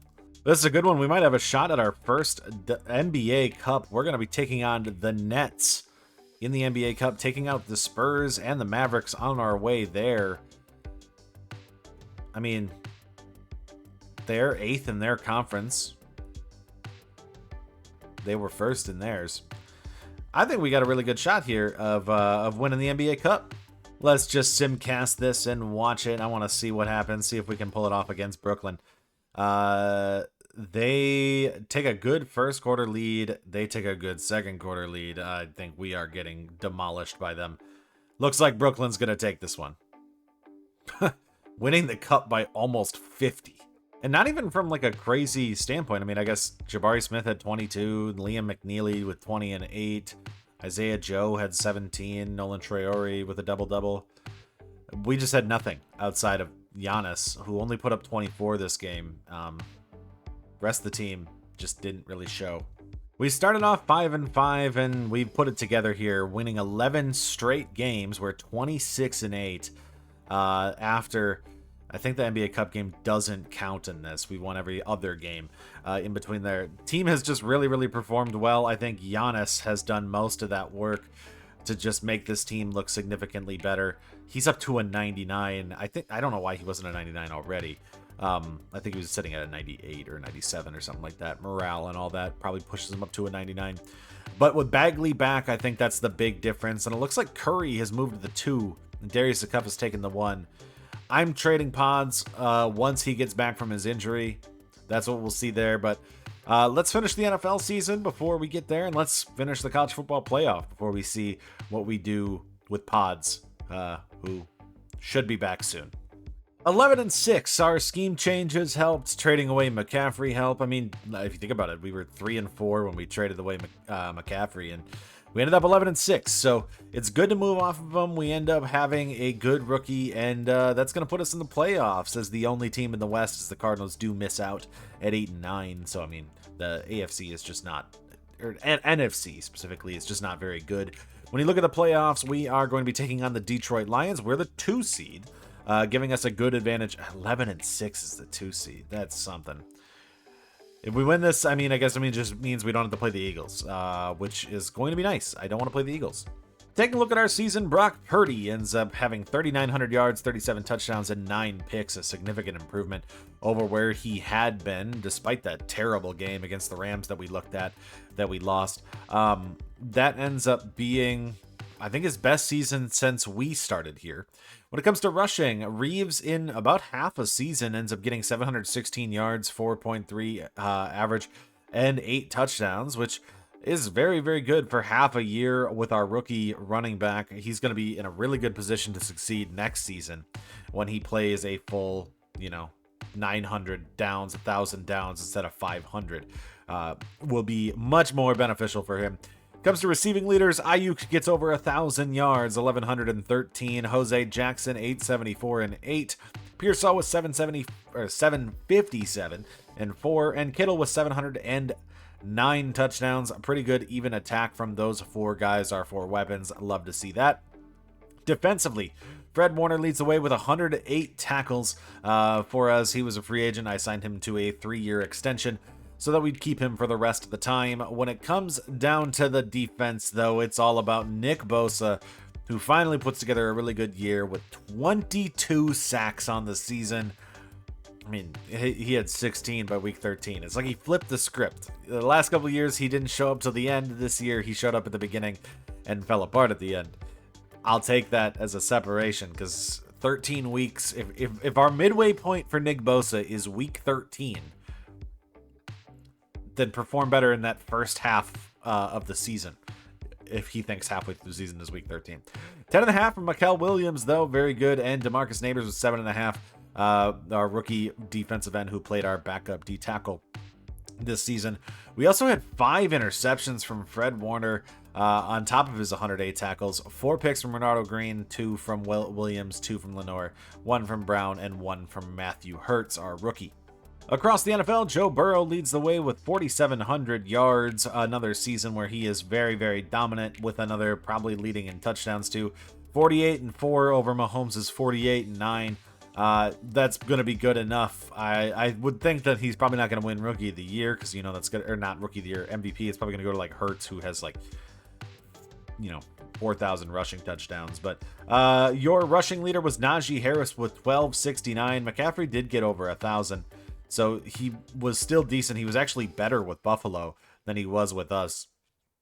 So we'll be okay, I think, going with our new rookie this next year. But McCaffrey does put together a good season there. Touchdown leader on the year is Quinshon Judkins with 18. Caleb Williams with 14 as well from him. That means that Jalen Hurts might not win MVP. It'll go to Lamar instead. No rushing things from us, but that's because we had a rookie. Receiving leader Amon-Ra St. Brown with 1,700 yards and 24 touchdowns on the year. Leads the way in the NFL. Yes, leads the way in touchdowns. 1 over Rashee Rice of the Kansas City Chiefs. Our chance of leading anything comes down to the defense. Tackles, Omar Spates of the Rams leads that with 131 and 10 DFLs. But sacks leader has got to be Bosa. That's Nick Bosa leading the way in sacks with 22 over Micah Parsons' 20.5. An interception leader on the season was a 4-way tie between Sauce Gardner, Foyesade Oluokun, Garrett Williams, and Zach Bond. If we got one more pick from Fred Warner, that'd be another league leader. But we'll take the league leader for Nick Bosa, as he also has a shot of getting a DPOY as well. Once again in college football, to avoid ourselves jumping in and watching 25 games and making this another 2.5-hour season, which it still could be if we end up doing that and have to go all the way. We're going to skip past this one and sim the game against Liberty and see if we can get the victory over the Liberty Flames. And maybe our experience this time will get us somewhere. We are going to be winning that game, staying in it. Who do we have next on the board after we win the Chick-fil-A Peach Bowl? Advancing now to the semifinals to play. Let's get this. Artie Kuhn got 2 sacks. Elijah Brown with 5 touchdowns and 434 yards on the game against Liberty. We're playing Oklahoma in the Orange Bowl. Our offense put on a show against Liberty, which makes sense because Liberty is a very offensive team. Not much defense been played in this game. We end up scoring 56 points in this game. A lot of good scores. 459 from Jaden Bradford for Liberty, but 434 and 5 from Elijah Brown, who, as we move to our chance of making it... Actually, who did he throw it to? Raheem Elam, the freshman with 2 touchdowns. Cole Tab got hurt. That's going to be a little bit risky. But as we play Oklahoma, I'm going to hope that the maturity that Elijah Brown has gotten by playing in the playoffs last season and having a terrible year will be enough to beat Oklahoma. And we're going to do the same thing here in the NFL. I'm not going to jump into 3 straight games if we were to make a run. Actually, if we made a run, that's 4 straight games. We are going to sim the wild card and sim the divisional if we make it to the divisional. We will jump in for the championship games if needed. So we play Detroit, who made it to the Super Bowl and represented the NFC last year. They kept their team together. They are a very, very good team. But we have been on a run this second half of the season. Can we take down the Detroit Lions here in San Francisco and advance to the next round? We are able to do so. We win 28-21 to take on Atlanta in the next round of the playoffs. Purdy had a good game, 3 touchdowns, 1 interception. Jack Campbell also had a good game too. But it was enough to get there for the weekly award in the playoffs. But it looks like really we just came back in this game. Must have been down 21-13 or something like that in the fourth. Must have went for 2 to tie it at 21 and then maybe scored another touchdown late in the game to win it. We had a lot more offense than them. Our offense showed up here. Purdy had 3 touchdowns and 349 passing yards. Did get sacked 5 times. Reeves only had 50 yards on the game. Gibbs had 2 touchdowns on the game as well. But Jose Jackson versus Amon-Ra St. Brown. And Amon-Ra had an 80-yard touchdown on the game. But yeah, ends up being enough for us to win here. And we will be advancing to go play Atlanta, who I think they beat Dallas. Yes, they did. They beat Dallas 38-24. Cleveland versus Pittsburgh on the other side. Kansas City versus Jacksonville. And Philly versus Minnesota. Welcome, everybody, to beautiful Miami and Hard Rock City, site of this year's Capital One Orange Bowl, part, of course, of the college football playoff. We've reached the semifinal stage, one last hurdle to clear before that national championship game. And today we're going to find out who's got the toughness and the depth to continue their drive and keep championship dreams alive. As we'll see the number 3 seed in this playoff, the Stanford Cardinal, taking on the number 2 seed in the playoff, the Oklahoma Sooners. For EA Sports College Football, I'm Chris Fowler, joined by Kirk Herbstreit. It's been a tremendous college football playoff so far, and it's down to this, the semifinals. Which team will head on to the national championship game? And so we are underway here against Oklahoma in the Orange Bowl. We are slight underdogs, but not by much. The question is all going to be down to how legit, I guess, Brown's last game was. Elijah Brown's last game was, because if it was legit, that means I think we are a legitimate contender, as Omar Staples gets a big sack to make it 3rd and 15 on the first drive. But they get a 19-yard catch from Zion Kearney. Injury on the field, though, right after. So if we can, have a legitimate performance from Elijah Brown, this team goes as far as he does, we are going to be able to do it. He had a lot of picks in the national championship game last year, and he's thrown a lot of picks this year. If he can get that accuracy under control for this postseason, I'm going to feel very, very confident about what we can get out of him. 2 plays down, 3rd and 7 after the pass is knocked away, 2-yard rush, 4th and 5. We're going to have to punt the ball back to them. So this might be a defensive matchup too, but bad punt makes it. They're only down to the 37, 34 after a 3rd and 5, 4th and 3. They'll still be in field goal range though. No, he punts it from the 35-yard line. Okay, Elijah Brown gives the ball off to Troy Liegber because we do not have tab. Elijah Brown is sacked. So our running game is very, very weak. This is all down to him to pass the ball a lot. Rakeem Elam, 22-yard catch. 8-yard catch from Amari Borden here in that one. Timothy Gash gets a 1-yard rush. Another 2-yard rush from Liegber. 5-yard rush by Amari Borden. Makes it 2nd and 5 on the 45. 2-yard rush from Gash. Penalty against the defense lets us move down to the 17-yard line. But we fumble the ball. Nesta gets it for... Yep. I'm going to guess that was probably our running backs because we don't have tab. Oklahoma has the ball. The turnovers hurt us last year, and I'm really hoping it doesn't hurt us again here. Turnovers have actually kind of hurt us the entire time. We only really lose due to turnovers. It's still 0-0 here. Going into the second, 10-yard penalty against the offense makes it 2nd and 16 on the 33. A nice 1-yard rush makes it 3rd and 15 on the 34. And a 1-yard catch is going to stop them in their tracks and give us the ball back. So here in the second, Liegber gets a 4-yard rush. Another 2-yard or 3-yard rush to the 3rd and 4. And pass is dropped by Borden. We're going to have to punt the ball right back to them. Defensive matchup. Like I said, this is going to be very low scoring because we don't have a run game. 21-yard rush. 24-yard catch. They were marching, but an incomplete pass might stop them. 1-yard rush might continue to stop them. And a 2-yard rush will stop them. 4th and 7, they punt the ball back to us here.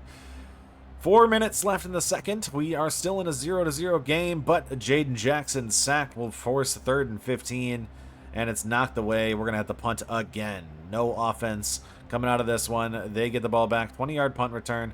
1-yard rush from Dodds. 2-yard rush from Dodds.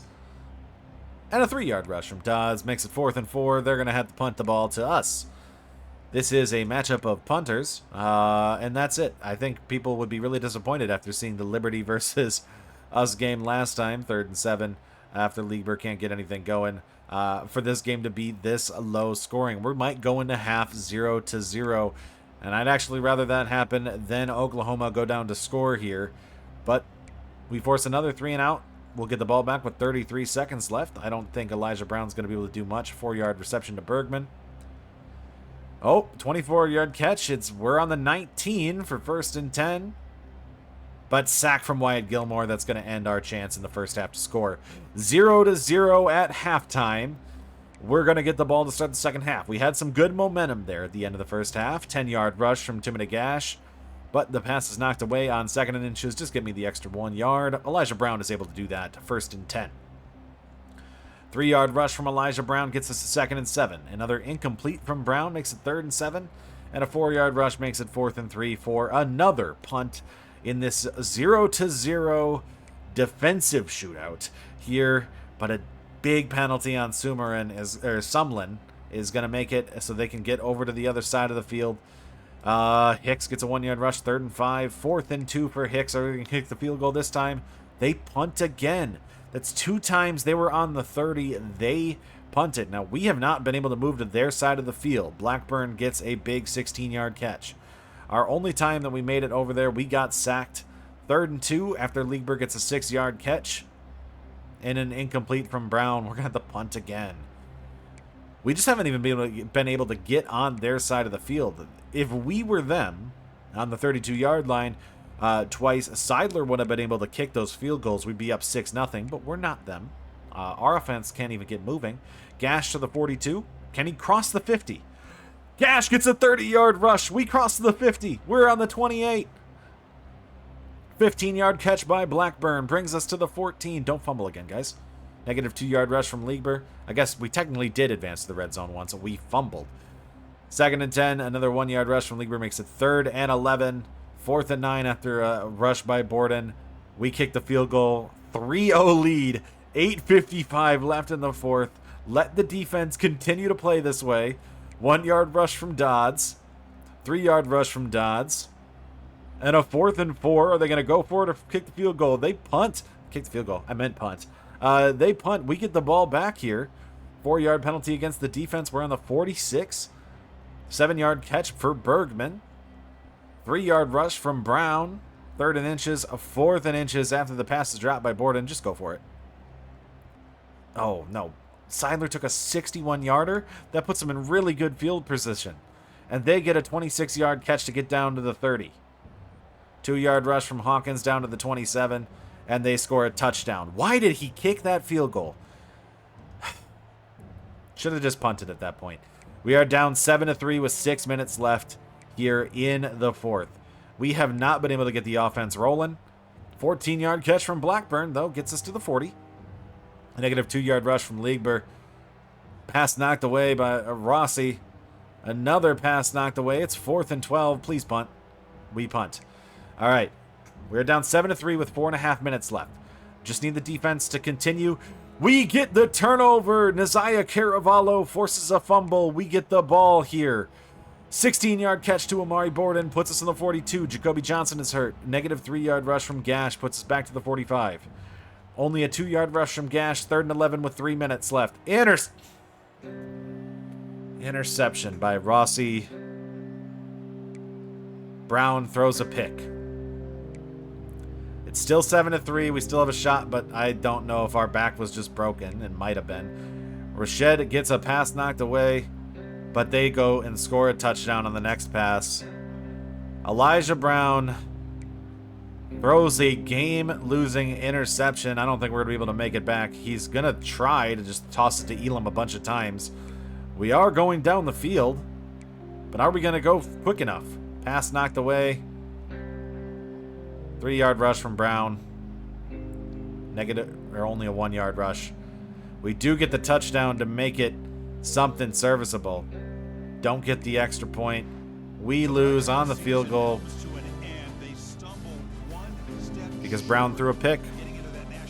It's all because Elijah Brown threw a pick and because of a terrible coaching decision for Seidler to kick a 61-yard field goal. I know Seidler can make it, but that was a terrible coaching decision. They win, we lose, we do not advance to the national championship game. Terrible way to go out. Oklahoma will go to the national championship game, play the winner. I don't even know who made it to the other side, but what a way to go out.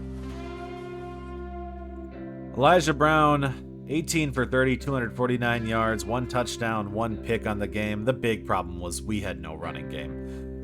Without having Tab and having no running back in his place, we just had nothing. We really had nothing that could replace the production. We were unable to get the run game going. It made us a one-dimensional team. It made Brown have to make decisions that I don't think he was able to make. He is not a great decision maker. He just has a great arm. And so we failed to win this game when we really had a good shot of doing so. We'll not be going to back-to-back natties. Brown's got one more year. Your national championship game is going to be undefeated TCU versus Oklahoma as TCU takes out Boise State. That could have been us against TCU. I don't know if we would have stood a chance against TCU, but could have been us. But NFL time, I guess we still have a shot with the 49ers to make a run. Remember, I don't want to jump in early. It's just kind of my thing. I feel like we go into the championship series and the Super Bowl and the World Series in the MLB. We do the semifinal, or I guess technically the semifinal and the championship game for college football, and we will do the conference championship and the Super Bowl if we make it here. Now, we have to beat Atlanta, who is 8-9. So I think we're going to be in good shape to do so. We are the better team. They have a very, very good passing offense, but we have a very, very good defense. Let's see if we can do it and hold down Penix and Bijan Robinson and advance to the NFC Championship game. We do. We beat the Falcons 34-20, and we will be taking on the Minnesota Vikings in the Conference Championship. Another game where the offense just shut out 34-20. We end up winning that one, holding their defense or their offense to only 274 yards. Our defense really played well this game. Penix got sacked 8 times in this game. We ended up not getting much offensively from the rushing game. It was pretty much all Purdy, throwing 151 yards and a touchdown to George Kittle, taking advantage of the lack of linebackers in Atlanta's defense to stop that. But what did we get defensively? I mean, 3 sacks from Bosa, 2.5 from Collins, 1.5 from Williams, and 1 from Neighbors. That's 8? I don't know. It is 8. Math. Yes, that's 8. I don't know why that took me so long to get it. We did get the interception, throw it to Cameron Kinchins, but defense showed out. We have Minnesota next. They won the Super Bowl in 2025. Let's make sure they can't win it in 2027. The rest of the playoffs, Chiefs-Browns on the AFC side. So whoever wins plays the winner of the Chiefs and the Browns. And I hope it's us. They are the underdogs. They took out the Eagles for us, thankfully. Let's jump in. Let's see if we can beat the Minnesota Vikings. NFC title game, J.J. McCarthy versus Brock Purdy. San Fran versus Minnesota. They still have Jay Jettas. They still have a very good defense. We still have Ayuk, Fred Warner, Bosa. Vikings are a good team. They're a very good team. They've been a good team. Thing is, I think we're better and we played better this season. And Purdy has playoff experience. I guess McCarthy does too. McCarthy did win a Super Bowl. But Purdy has plenty of playoff experience and Super Bowl experience too if we end up getting there. Let's see what we can do. Can we take down Minnesota and advance to the Super Bowl here in 2027? So we're starting this one off with the ball 0-0 here to begin. Penalty from Zach Meadows. I'm probably going to jump a little bit quicker than I do in college football games simply because the game's a little longer. But we are moving down the field. First try. Kittle gets over the other side. A 9-yard rush from Purdy brings us all the way down to the 24.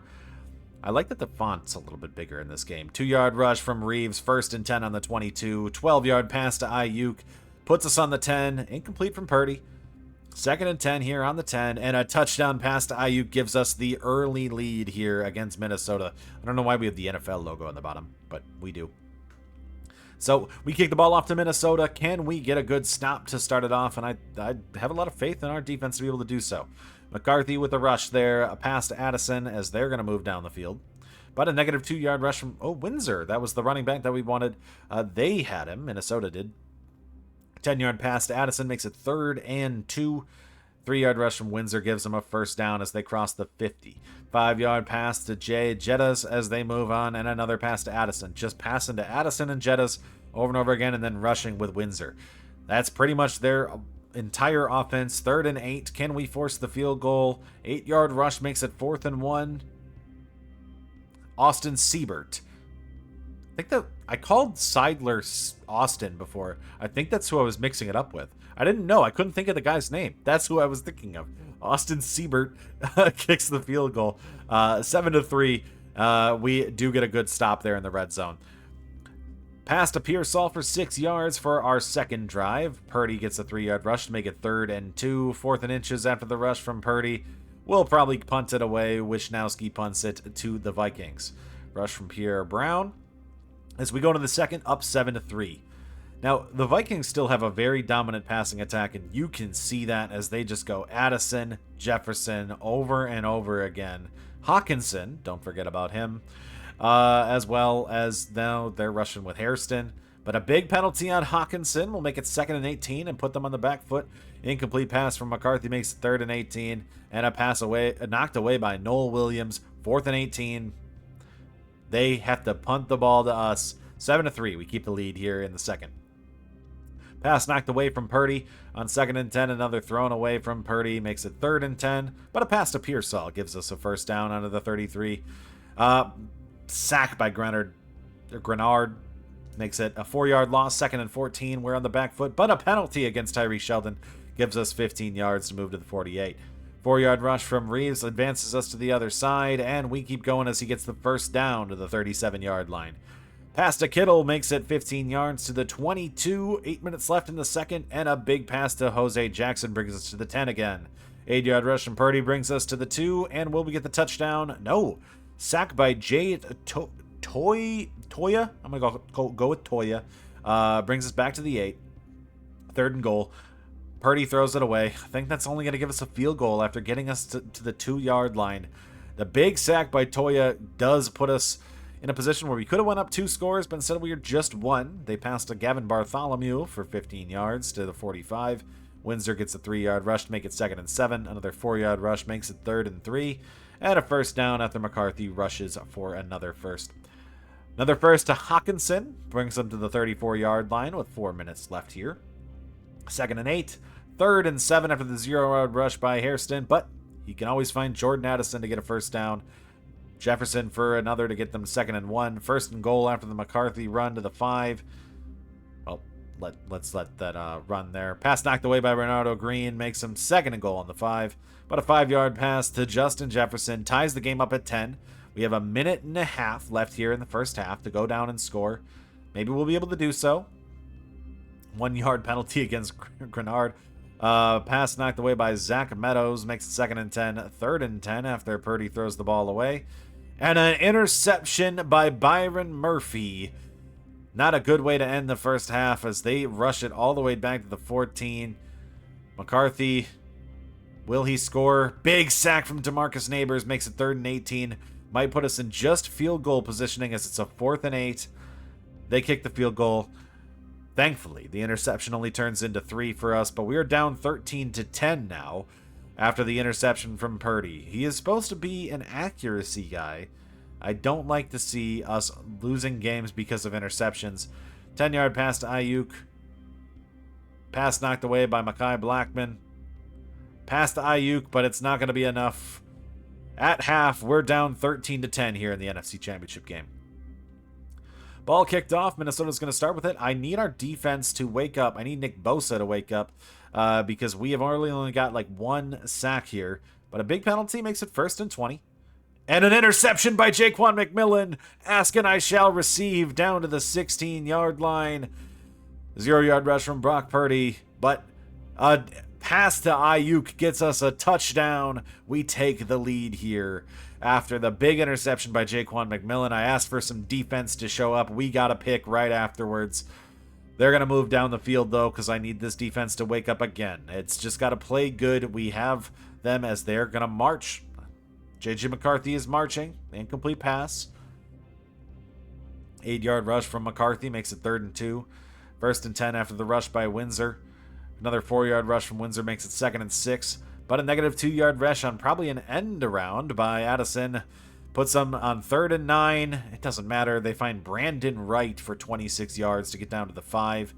Hairston for 2. Hairston for 3 and a touchdown to take the lead right back from us. All right. We need Purdy to really play well here in this end of this game. 3-yard rush from Jose Jackson makes it 2nd and 7. Pass to Kittle makes it 1st and 10. 3-yard rush from Jose Jackson makes it 2nd and 7. Eason gets to 3rd and 1 with the 7-yard rush there, or 7-yard catch. Ayuk gets another 10, 1st and 10 here. Minute left in the third. Pass is dropped by Ricky Pearsall. With a minute left here, can we continue to advance? 8 seconds. Reeves gets us down to the 25. That's going to be the end of the third. In the fourth quarter, we are down by 3, but in the red zone, as Ayuk gets 15 yards to get us down to the 1. We just need to get in. Kittle gets the touchdown. We take the lead 23-20. Full quarter of play left to go. We now have the lead as a big sack by Bosa finally shown up here in the fourth quarter. He liked to show up at the end. 2nd and 13. 3rd and 12 after the Hawkinson check down gets 1 yard. Pass thrown away by the Vikings makes it 4th and 12. They have to punt the ball to us. Let's go make this a 2-score game. Trayvon Reeves with the 4-yard rush makes it 2nd and 6. Big pass to Ayuk for 22 yards, 1st and 10 to the 45. Penalty against Jordan Phillips in the defense makes it 1st and 5. Another first down by Trayvon Reeves. On to the 29 after a 4-yard rush from Purdy. -3 from Reeves makes it 3rd and 9. Another sack by Grenard might push us out of field goal range for Moody. We do not score. Grenard is really holding us, is kind of their best defensive players so far this game, as they're going to march down the field. Pass incomplete. Fumble recovered by Diomador Lenore. We get the fumble. We have the ball. 8 minutes left. The Trayvon Reeves is going to rush down to the 43. Another 5 yards for him down to the 38. Garendo gets 5 yards to make it 2nd and 5. 8 yards from Reeves to the 26. 5 yards from Purdy. We are running the clock down. 4 minutes left. Purdy throws it away. 3rd and 5, but a pass to Reeves makes it 1st and 10 on the 11. 7-yard rush from Reeves. 2:40 left in the game. Reeves rushes in for a touchdown. We take a 2-score lead with 2.5 minutes left here in the game. Mitch Wishnowski kicks the ball off. Minnesota's going to have to score quick. They're going to pass to Hawkinson. Well, now they'll pass to Hawkinson after the 2-minute warning. Rush from McCarthy. That's not good for them. Reception. Pass to Windsor for 0 yards as he checks down. Big pass to Rondale Moore, but I think what we should do is we should jump in and see this one. We are going to change the speed to slow and jump to the next play. We're going to watch to see what McCarthy's going to do here. They're at the 30-yard line. Will they be able to score? Big pass dropped by Jordan Addison. It makes it 2nd and 10 with 12 seconds left. He wants the flag. He's not going to get it. So 12 seconds left. I think we've got it. Just got to make sure we don't overly celebrate.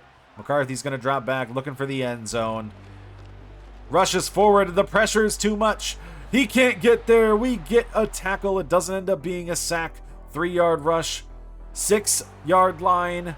That's going to do it. I just want to get the on-field celebration because we're going to go to the Super Bowl. He throws the ball deep. Ball is tipped down. 1 second left, technically. 4th and 7. I guess we'll watch this one now. As our last play, he's going to go for probably the Hail Mary. Probably looking for Justin Jefferson. It doesn't matter. The game is over. We are up by 11. Whatever he does, it doesn't change anything. We end up even getting an interception to end it. Or now, that was just a knockdown as an incomplete. We win the NFC Championship game. Fred Warner out there. That's 2. That's 2 for us. Or 3, I guess, for Fred Warner. Now, going to the Super Bowl again. And the question is, can we overcome? Can we not play the Chiefs, preferably, so we don't have to play them again in the Super Bowl? But that's going to be enough for us here. We are advancing to the Super Bowl. Maybe this is going to be 2 teams in 1 year. It's down to the 49ers to do so. It's 2027. The lights are on here as we are in the Super Bowl of the final, I guess not even final season, but I don't know what I'm talking about. I'm flustered. We are playing the Kansas City Chiefs. This is the 3rd time this matchup has happened, and our hope is that we can finally get vengeance against Kansas City and Purdy can overcome Patrick Mahomes.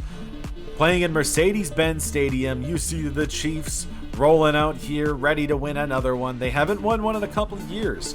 They've been in a little bit of a slump, but we are here to make sure that they don't break out of that slump, and Purdy is here to try to win his first Super Bowl in 2027, Chiefs, Niners.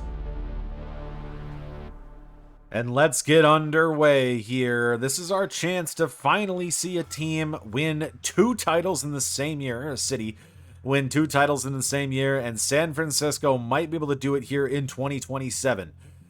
We just need to march down, and like I said, I don't like stressful games. I know everybody in the audience does. I don't, because they stress me out. So Marching down the field is good. Let's just hope that we can go score right away. Trayvon Reeves, the 5-yard rush to bring us to the 27. Penalty on Chris Jones brings us to the 22. Another penalty on Leo Chanel makes it to the 14. Another penalty brings us to the 9. But a sack from Chris Jones brings us back down for another 9 yards. 2nd and 15 or 14. 3rd and 10 on the 14-yard line. But a 14-yard touchdown to Ayuk gives us the lead early, 7-0 over the Chiefs. 8 minutes left in the fourth. Let's just see if we can hold on. The Chiefs are a really good team. Pacheco gets a 6-yard rush. Renardo Green with a big penalty gives them a move to the 38. A 3-yard rush from Pacheco. 3-yard catch for Pacheco. And a 1st and goal after a 25-yard catch to Rashee Rice brings them down to the 7. And Rashee Rice scores the touchdown, getting them in the end zone. 7-7 after this. This might be a high-flying one here. I don't want to jinx me, though. So, 2-yard rush from Jose Jackson makes it 2nd and 8. 11 yards from George Kittle brings us to the 43. Guerrendo with another 4 yards. Another 4 yards from Guerrendo. 1st and 10 after the pass to Braden Eason. Another 8 yards to Jose Jackson to the 34.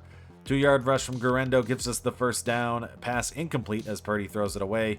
That'll end the first half with a touchdown. Pearsall, 31-yard catch to end the first. That is going to move us into the second quarter up 14-7 here against Kansas City. 6-yard pass to Rashee Rice. We really got to stop Rice because I don't think Kelsey's still here anymore. 17-yard pass to Romeo Doubs.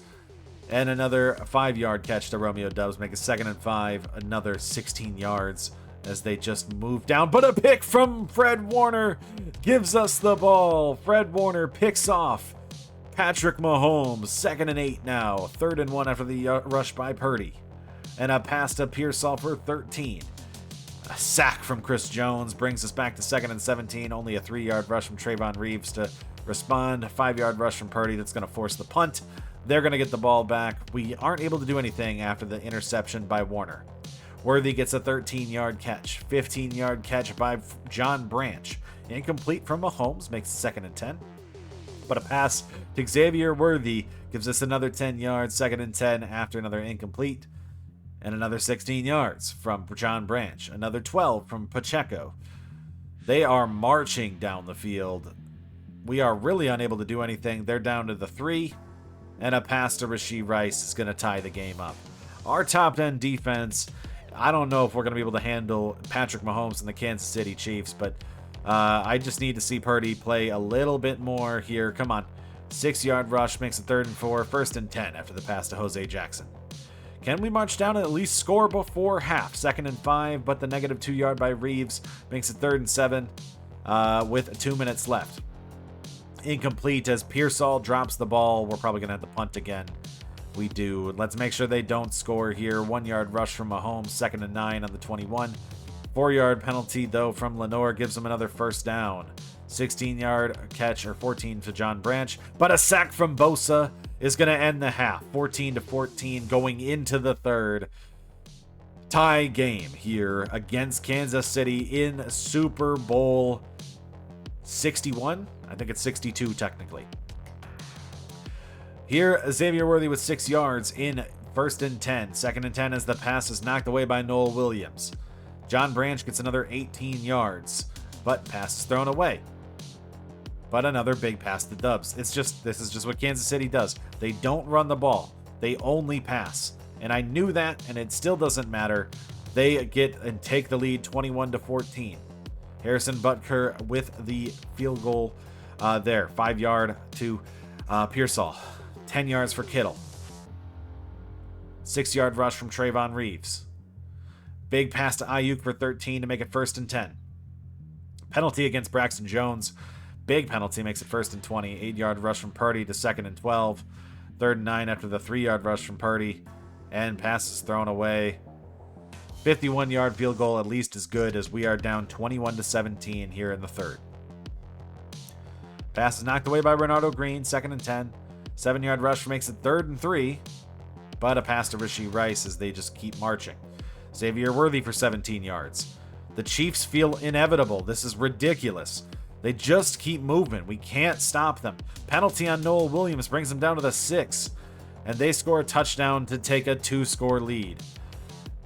Two championships in the same season is really hard when you have the Chiefs in your way. We have a really, really good team and a really good offense and a really good defense, but we're going to have to do miracle work to beat the Chiefs here, as we are down 2 scores, but a negative 3-yard rush from Reeves isn't going to do that.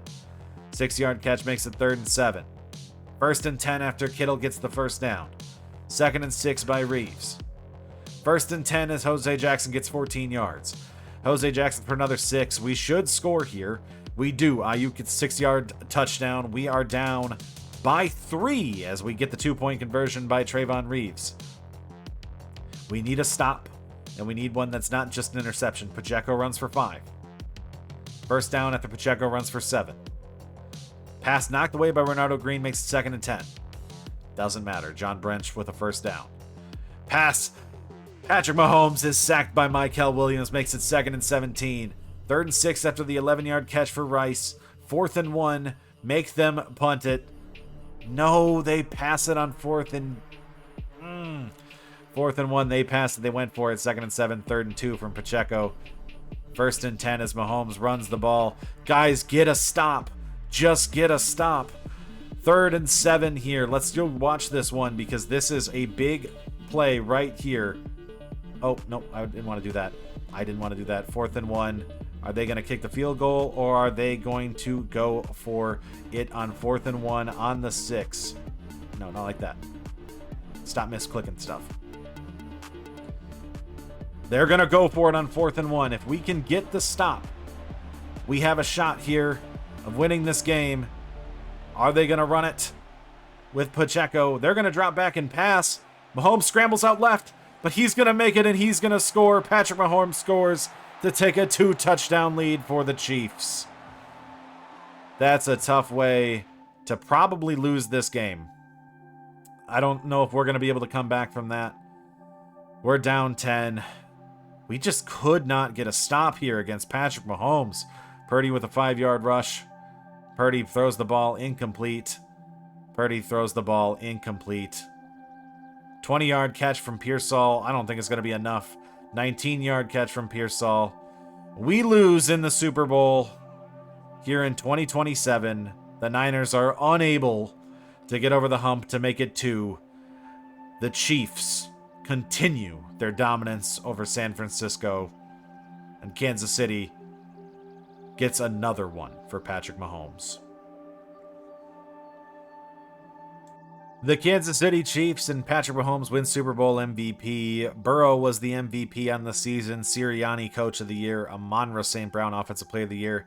We do get the Defensive Player of the Year from Nick Bosa. Offensive Rookie of the Year to Eli Williams, and Defensive Rookie of the Year to Jarvis Cross. At least we scored a point from Bosa there. And we did advance to the Super Bowl, but just wasn't enough to beat Kansas City. Taking a look around the league, looking for guys that we could possibly buy on. I do have picks, so I'm going to look for some teams that we might be able to get some guys off of. We can look at, the Clippers. They have Kawhi. I don't necessarily want to invest a lot if I were to trade for Kawhi, besides maybe the contracts, but Kawhi would be valuable. Boston, maybe Jaylen Brown, Jason Tatum. Looks like they're willing to trade Jaylen Brown. I might have to look at trading for Jaylen Brown. That would be a really, really good addition to this team if we're just going to move pods off that. Any other teams that are rebuilding or selling? This team has nothing of interest. This team has, Kessler's kind of interesting, but nothing real crazy. That team's already good. They have Luka and Jokic. Selling. Nah, they're not selling any of the guys I'd want to. I think we're gonna call Boston, and we're gonna see if we can get Jaylen Brown for pods. It's a little bit older. I guess our team is getting older there, but if we're able to do so, that's an extremely valuable defensive piece to improve on somebody also who's just considerably more reliable than what pods has been for us. So this is going to be our offer to Boston for Jaylen Brown. We're going to get rid of pods. We're going to get in Brown. We're only going to give up a pick. This is going to be a swap. It's not ours, it's Milwaukee's. But I think that's a lot to just move up for Jaylen Brown. Now, he's older. He's 31, and he's way more expensive. Like, Paz's contract is great. But Jaylen Brown is Jaylen Brown. If I can get him, I'm going to go after him. We have a trade exception. We agree. Jaylen Brown is now a part of the Golden State Warriors. And so our lineup for the rest of the season, I think we're going to stick with a Cuff at point guard. He's been really good so far. Curry will play the 2. Jaylen Brown at the 3.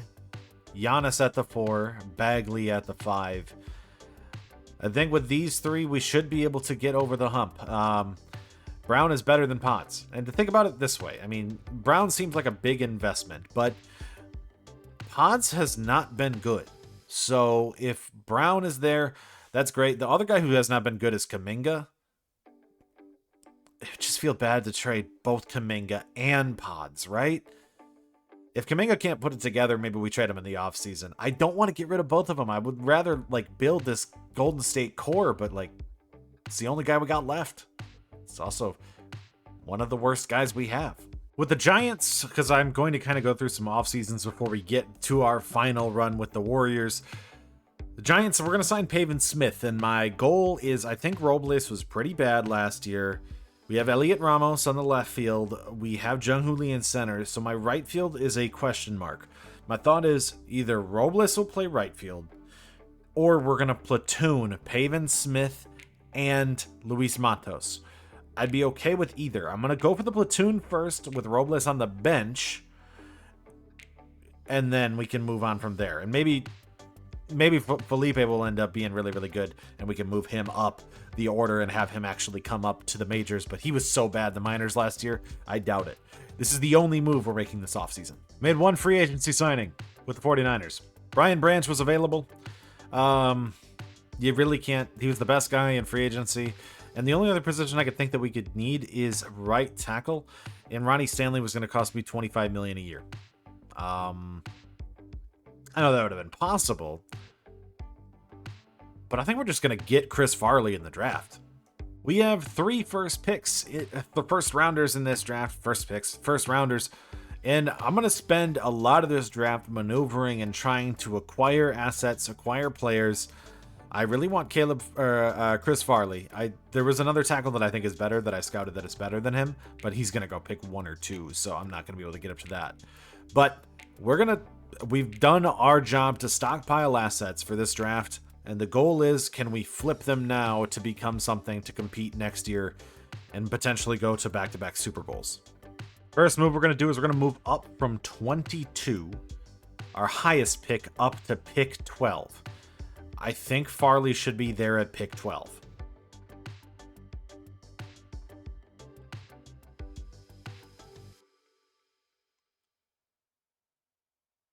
That's pick 4. Well, I got a guy who I liked in a different draft in a trade. First round pick plus Manny Allison. Pick 12. Going to the Saints. They're not a competitive team. We're going to get a star left tackle. That's what I would have taken with this pick. And so with our first round picks, what we're actually going to do is we're going to take this Brandon Harvin guy, one of the top corners I saw on the board. He is ranked as a top 5 talent. I thought he'd be available in the second. That's why I didn't want to trade all my firsts to move up. And the goal was originally to take Farley, Harvin, and Tony Russell. I guess we have Nate Favorite now instead. And we'll get Harvin and hopefully Tony Russell with the next pick. But Brandon Harvin, we don't need a corner. He's just too valuable not to take.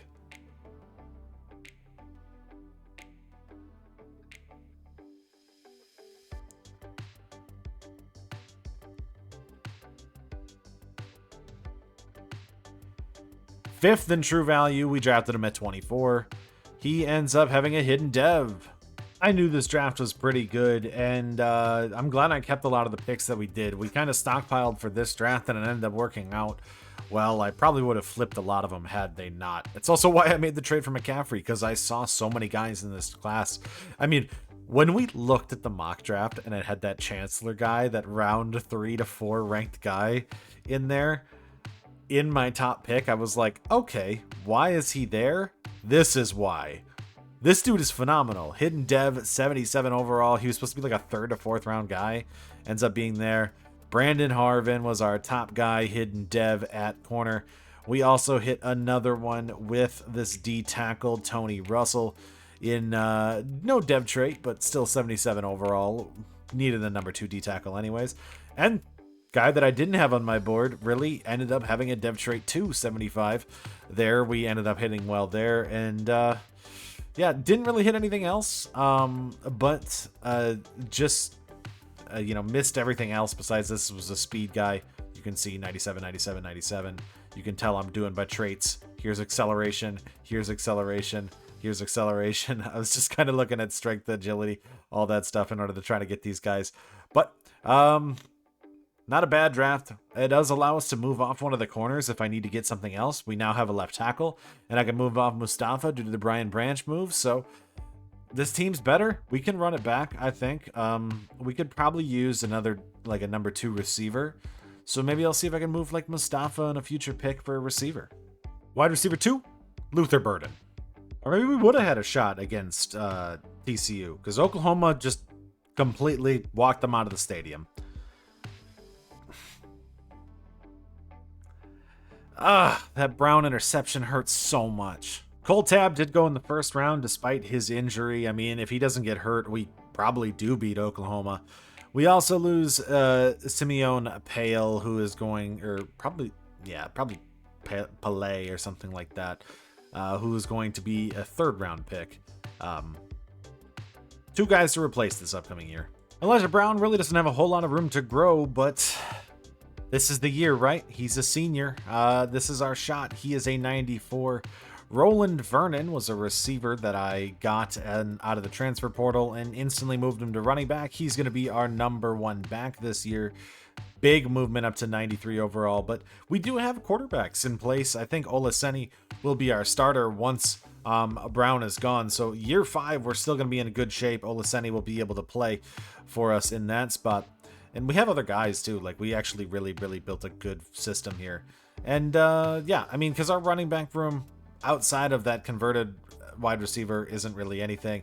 Ricky Lieber could be something. He's a freshman, so he was the guy we got last year. Otherwise, I think the big pieces is this wide receiver room, which has Borden, Elam, Bergman, Brink, and Ojiri, with just Borden being the only senior. So we actually are in a good spot to have a lot of them be replaced. Blackburn didn't go up at all, though, sadly. I think offensive line, we saw some growth.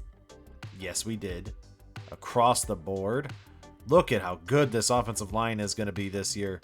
Head is up. Kuhn is up to an 88. Good D tackles. Caravallo, I moved over to left outside linebacker. That worked. Richardson and Westerman here at the top at middle linebacker. And Dubs is a 92. Cornerback room. Love to see that too. We're in a really good shape. Honestly, we are in really good shape. These are just the development. That doesn't even include all of our freshmen. All right, this is the team next year. It's all down to year 4 of Elijah Brown, which I think is like, yeah, he's almost capped out. He just needs that extra bit of accuracy, which he definitely needs. So we need to see him improve just that little bit more. And I think if he can get over that hump, that's all I got to say. Giannis wins the MVP in the NBA, 21-10. That's a terrible MVP season. That's also a terrible Giannis year, 21-10-4. I mean, I guess we have Curry on the team. And he's kind of fallen off. I know he doesn't sim very good because they can't make him this good, but I guess the defensive numbers went up. Giannis wins MVP. Your rookie of the year is Jake Cunningham of the Kings. DeJounte Murray of the Bucks wins 6-man. And we get DPOY from Giannis as well. Fantastic year for Giannis. Most improved for Cam Boozer. Clutch player of the year. We get a coach of the year from Steve Kerr as well, as we are 62-20. Giannis first team all NBA. They had 2 Lakers on the first team as well. Boozer was 3rd. No Wemby anywhere. Curry didn't make all NBA teams. Giannis was all defensive. Wemby's not here. Is Wemby hurt? I mean, I'll take it, but oh, no rookie teams. There's not enough rookies for a rookie team. We are the 1 seed and the best team in the West. The Bucks are the best team in the East, despite us taking Giannis. So we'll see if we end up playing them. I feel bad for Giannis if he left Milwaukee and had to play against the Bucks in the first season. Spurs were the 2 seed. I'm just surprised they don't have Wemby. Like, is he hurt? He's not starting. Not like this team is bad without him. Oh, he's hurt. He's hurt.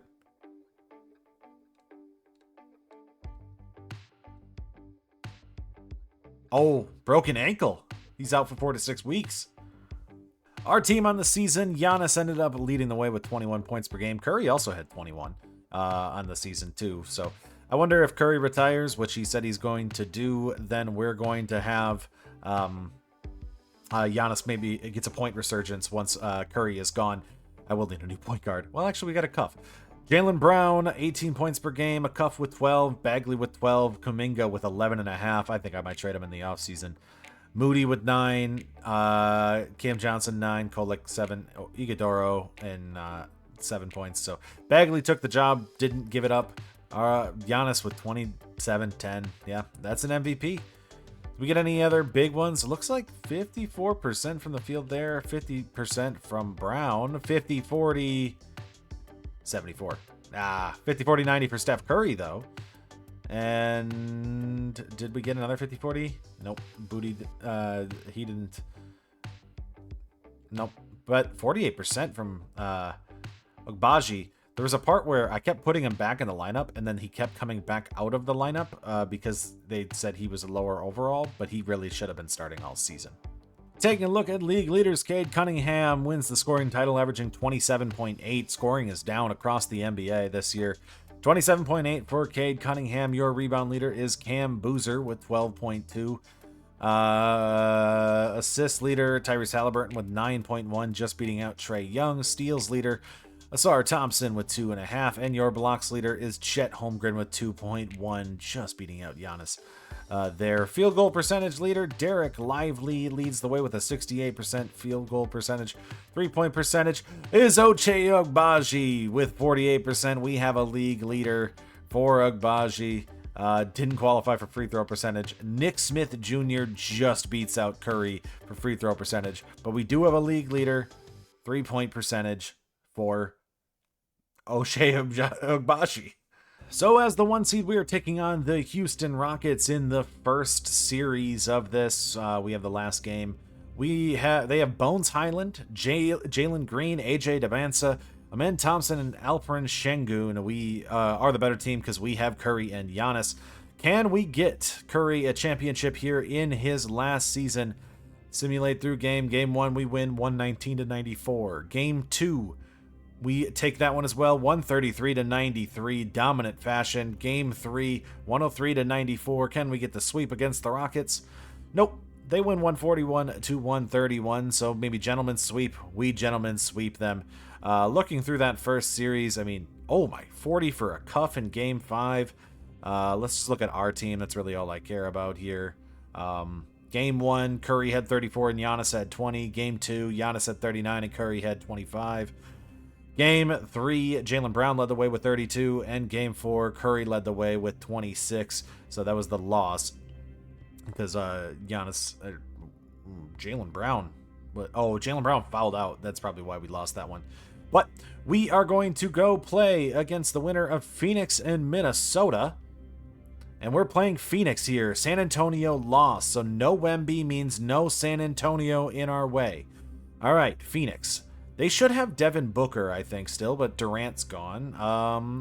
Who do they have on this roster? Devin Booker, Gary Trent Jr., Ryan Dunn, Jeremy Sohan, and Karl Anthony Towns in Phoenix. We should easily take this team down.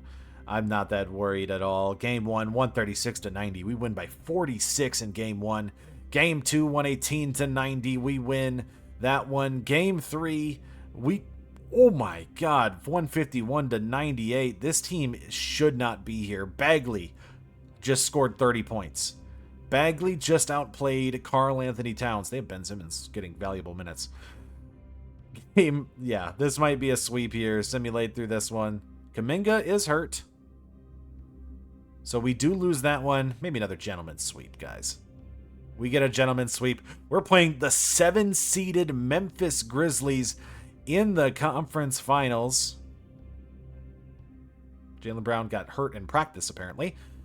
Tyler Kolek is starting this game. I don't know why he is over a cuff, but they have John Morant, Desmond Bane, RJ Barrett, Jonathan Mogbo, and Zach Edey. So they don't have Jaren Jackson. He is on the Spurs. Crazy that they were able to afford him. But they still have a good team. They still have Ja. So game 1 against the Memphis Grizzlies, we win 116 to 90. Game 2, Jaylen Brown should be back here in game 2. We win that one 112 to 91. Are we going to get through this? 3-0, 103 to 94. Curry gets hurt though, but we get the sweep. Giannis is Western Conference Finals MVP. Donovan Mitchell is Eastern Conference Finals MVP. As we advance to the finals, that means this season, the Giants went to the World Series. The Niners went to the Super Bowl. Stanford was basically one drive away from the national championship game. And the Warriors are here in the NBA Finals. Donovan Mitchell versus Giannis. Might have to make a quick adjustment to the lineup. No Curry means Kolek is going to be starting. Okay, we are a little bit undermanned in this one. Let's see what we can do here. They have their full team. It's their team. Game 1 against Cleveland. Cleveland has basically walked through the park in this one, just losing one game to Brooklyn. We need Curry back as soon as possible. Game 1, we still win that one 130 to 94. How did we win that? Mitchell played bad. Hunter played awful. Allen didn't play well. Okay, game 2. Another 20-point victory. Game 3. They win that one 122 to 105. Please let Curry be back here soon. Game 4. This one is in Cleveland. Kuminga should be healthy. Curry should be healthy. We take a 3-1 lead up 144 to 102. Marvin Bagley led the way with 27 and 11 as Giannis had 12, 12, 14, and 4 and almost fouled out. Let's do a simcast so we can jump in for Curry. Actually, before we do that, let me make sure the game plan is right and we have Curry in the lineup. Curry is in the lineup. Can we get Curry his 5th ring before he retires? Simulate with simcast. Start with the game. Let's go through the first. We are up, actually down by 1 after the first. After the second, we are down by a good amount, but we're still in this one. Down 3, down 2. Going into the 4th, we are down by 10. Cleveland is going to take a big lead here to start the 4th, and it doesn't look like we're going to be much into this one. Yeah, probably not coming back here. We can just jump ahead. Cleveland beats us by 20 here in Game 5.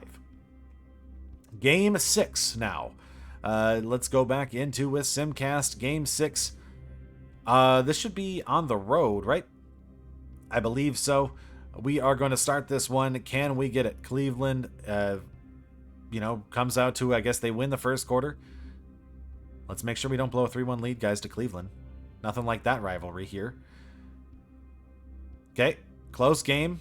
3-point game at half. It's a very close game in the third. Cleveland has the lead, though. They're pulling out to an even bigger lead. Here in the 4th, they pull away. They're up by 25. We lose that one, too. This is Game 7. We cannot blow a 3-1 lead to the Cleveland Cavaliers. This cannot be 2016 for the Golden State Warriors. Let's make sure. I'm gonna shorten the rotation. We're gonna go all in here. We're gonna go, I think, 8-man rotation. What's 8-man look like? Kolek, Moody, Kuminga. Kuminga's hot. That's fine. Let's even shorten some of these guys' minutes. Kolek, how is he doing in this postseason? I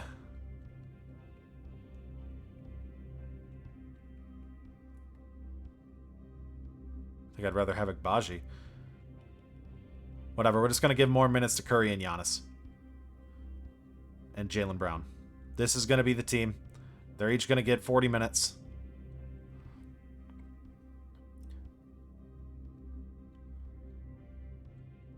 $41 for Giannis. All right. Here we are, going into Game 7 in Golden State. Can we make sure not to blow a 3-1 lead to Cleveland? Slow start, but we have the lead. We up 41, so maybe not a slow start. We have a big lead going in at half. Just don't blow it to Cleveland. Come on. Cavs are on a big run here in the second, but we are able to hold on to the lead for the first half. In the third quarter, can we hold on to it even longer? This is still a very close game. We have not run away with it yet. We are only up by 15, and Cleveland is very, very good. We're going to go into the fourth quarter up by 18. This is still close enough, though, that I don't say we have it. We're up by 20. 6 minutes left, 5 minutes left. We are up by 20, 4 minutes left, 3 minutes left. This isn't the Pacers. This is the Warriors and the Cavs. Let's jump in to see the celebration, because the Golden State Warriors are going to be winning the 2027. I'll just play it. The 2027 NBA Finals. I'll just play it. Ah, big block by Marvin Bagley. Let Curry hold on to the ball and dribble out the clock. Golden State is going to win another NBA Finals. Curry gets his 5th championship, beating the Cleveland Cavaliers in 7. We don't blow the 3-1 lead. We storm the court. The Warriors win it. That's 2 titles in 1 year in San Francisco. Moses Moody goes over to Jaylen Brown. That was a good mid-season acquisition. Cleveland unable to take us out. They have Jaime Jaquez on the bench. We go over and talk to Kenny Atkinson. Marvin Bagley hugging Mobley in the background. Giannis got to sit at the end. Giannis gets his 2nd championship too. 3 MVPs for Giannis. 2 championships. Curry with 2 MVPs. Clay's on the bench. I forgot he gets another one too. Yeah. Let's go. Hold the trophy, Marvin Bagley. Give it to Curry. It's Curry's 5th. Let him hold it up. Let him hold it up. What a farewell tour it is for Stephen Curry. What a farewell tour it was. We are going to win this. Giannis, Finals MVP. The Bay, victorious once again. Giannis, Finals MVP, 25-12, 6-2-2. And if we look at that last game, that box score of these, I actually kind of want to go through how we did in this series. We started off game 1 with a big victory with Giannis putting up 35, Bagley putting up 19 and 10. Marvin Bagley, really, really clutch postseason performance, really clutch acquisition. Normally he doesn't play this well. He has played really, really well for us so far, and for an extremely cheap contract too. I just signed him to basically the minimum for a couple of years, and we are going to hold on to him because he's performed. In game 2, we won that one as well. Giannis with 41, 11, 2, and 6. Just being Giannis in the postseason. In game 3, we were not able to come out top on this one. Giannis could only do so much. We still didn't have Steph Curry. In game 4, Giannis, we shouldn't have won this, but we had a full effort from everybody across the board. Bagley put up 27. We won by 42. Like, how do you get only 18 from Brown, 17 from Curry, and 12 from Giannis and win the game? That gave us a 3-1 lead. Then they went on a run here. We didn't do very well in the next two games. Curry had 20, Giannis had 12 in game 5. In game 6, we were also unable to do it. Giannis had 23. Bagley was our second leading scorer in that one. Played great defense for Giannis, but in game 7, Mitchell disappeared. That's the big difference. Donovan Mitchell only scores 8. In game 7, Giannis ends with 30. Brown ends with 29. Curry ends with 22. We did it.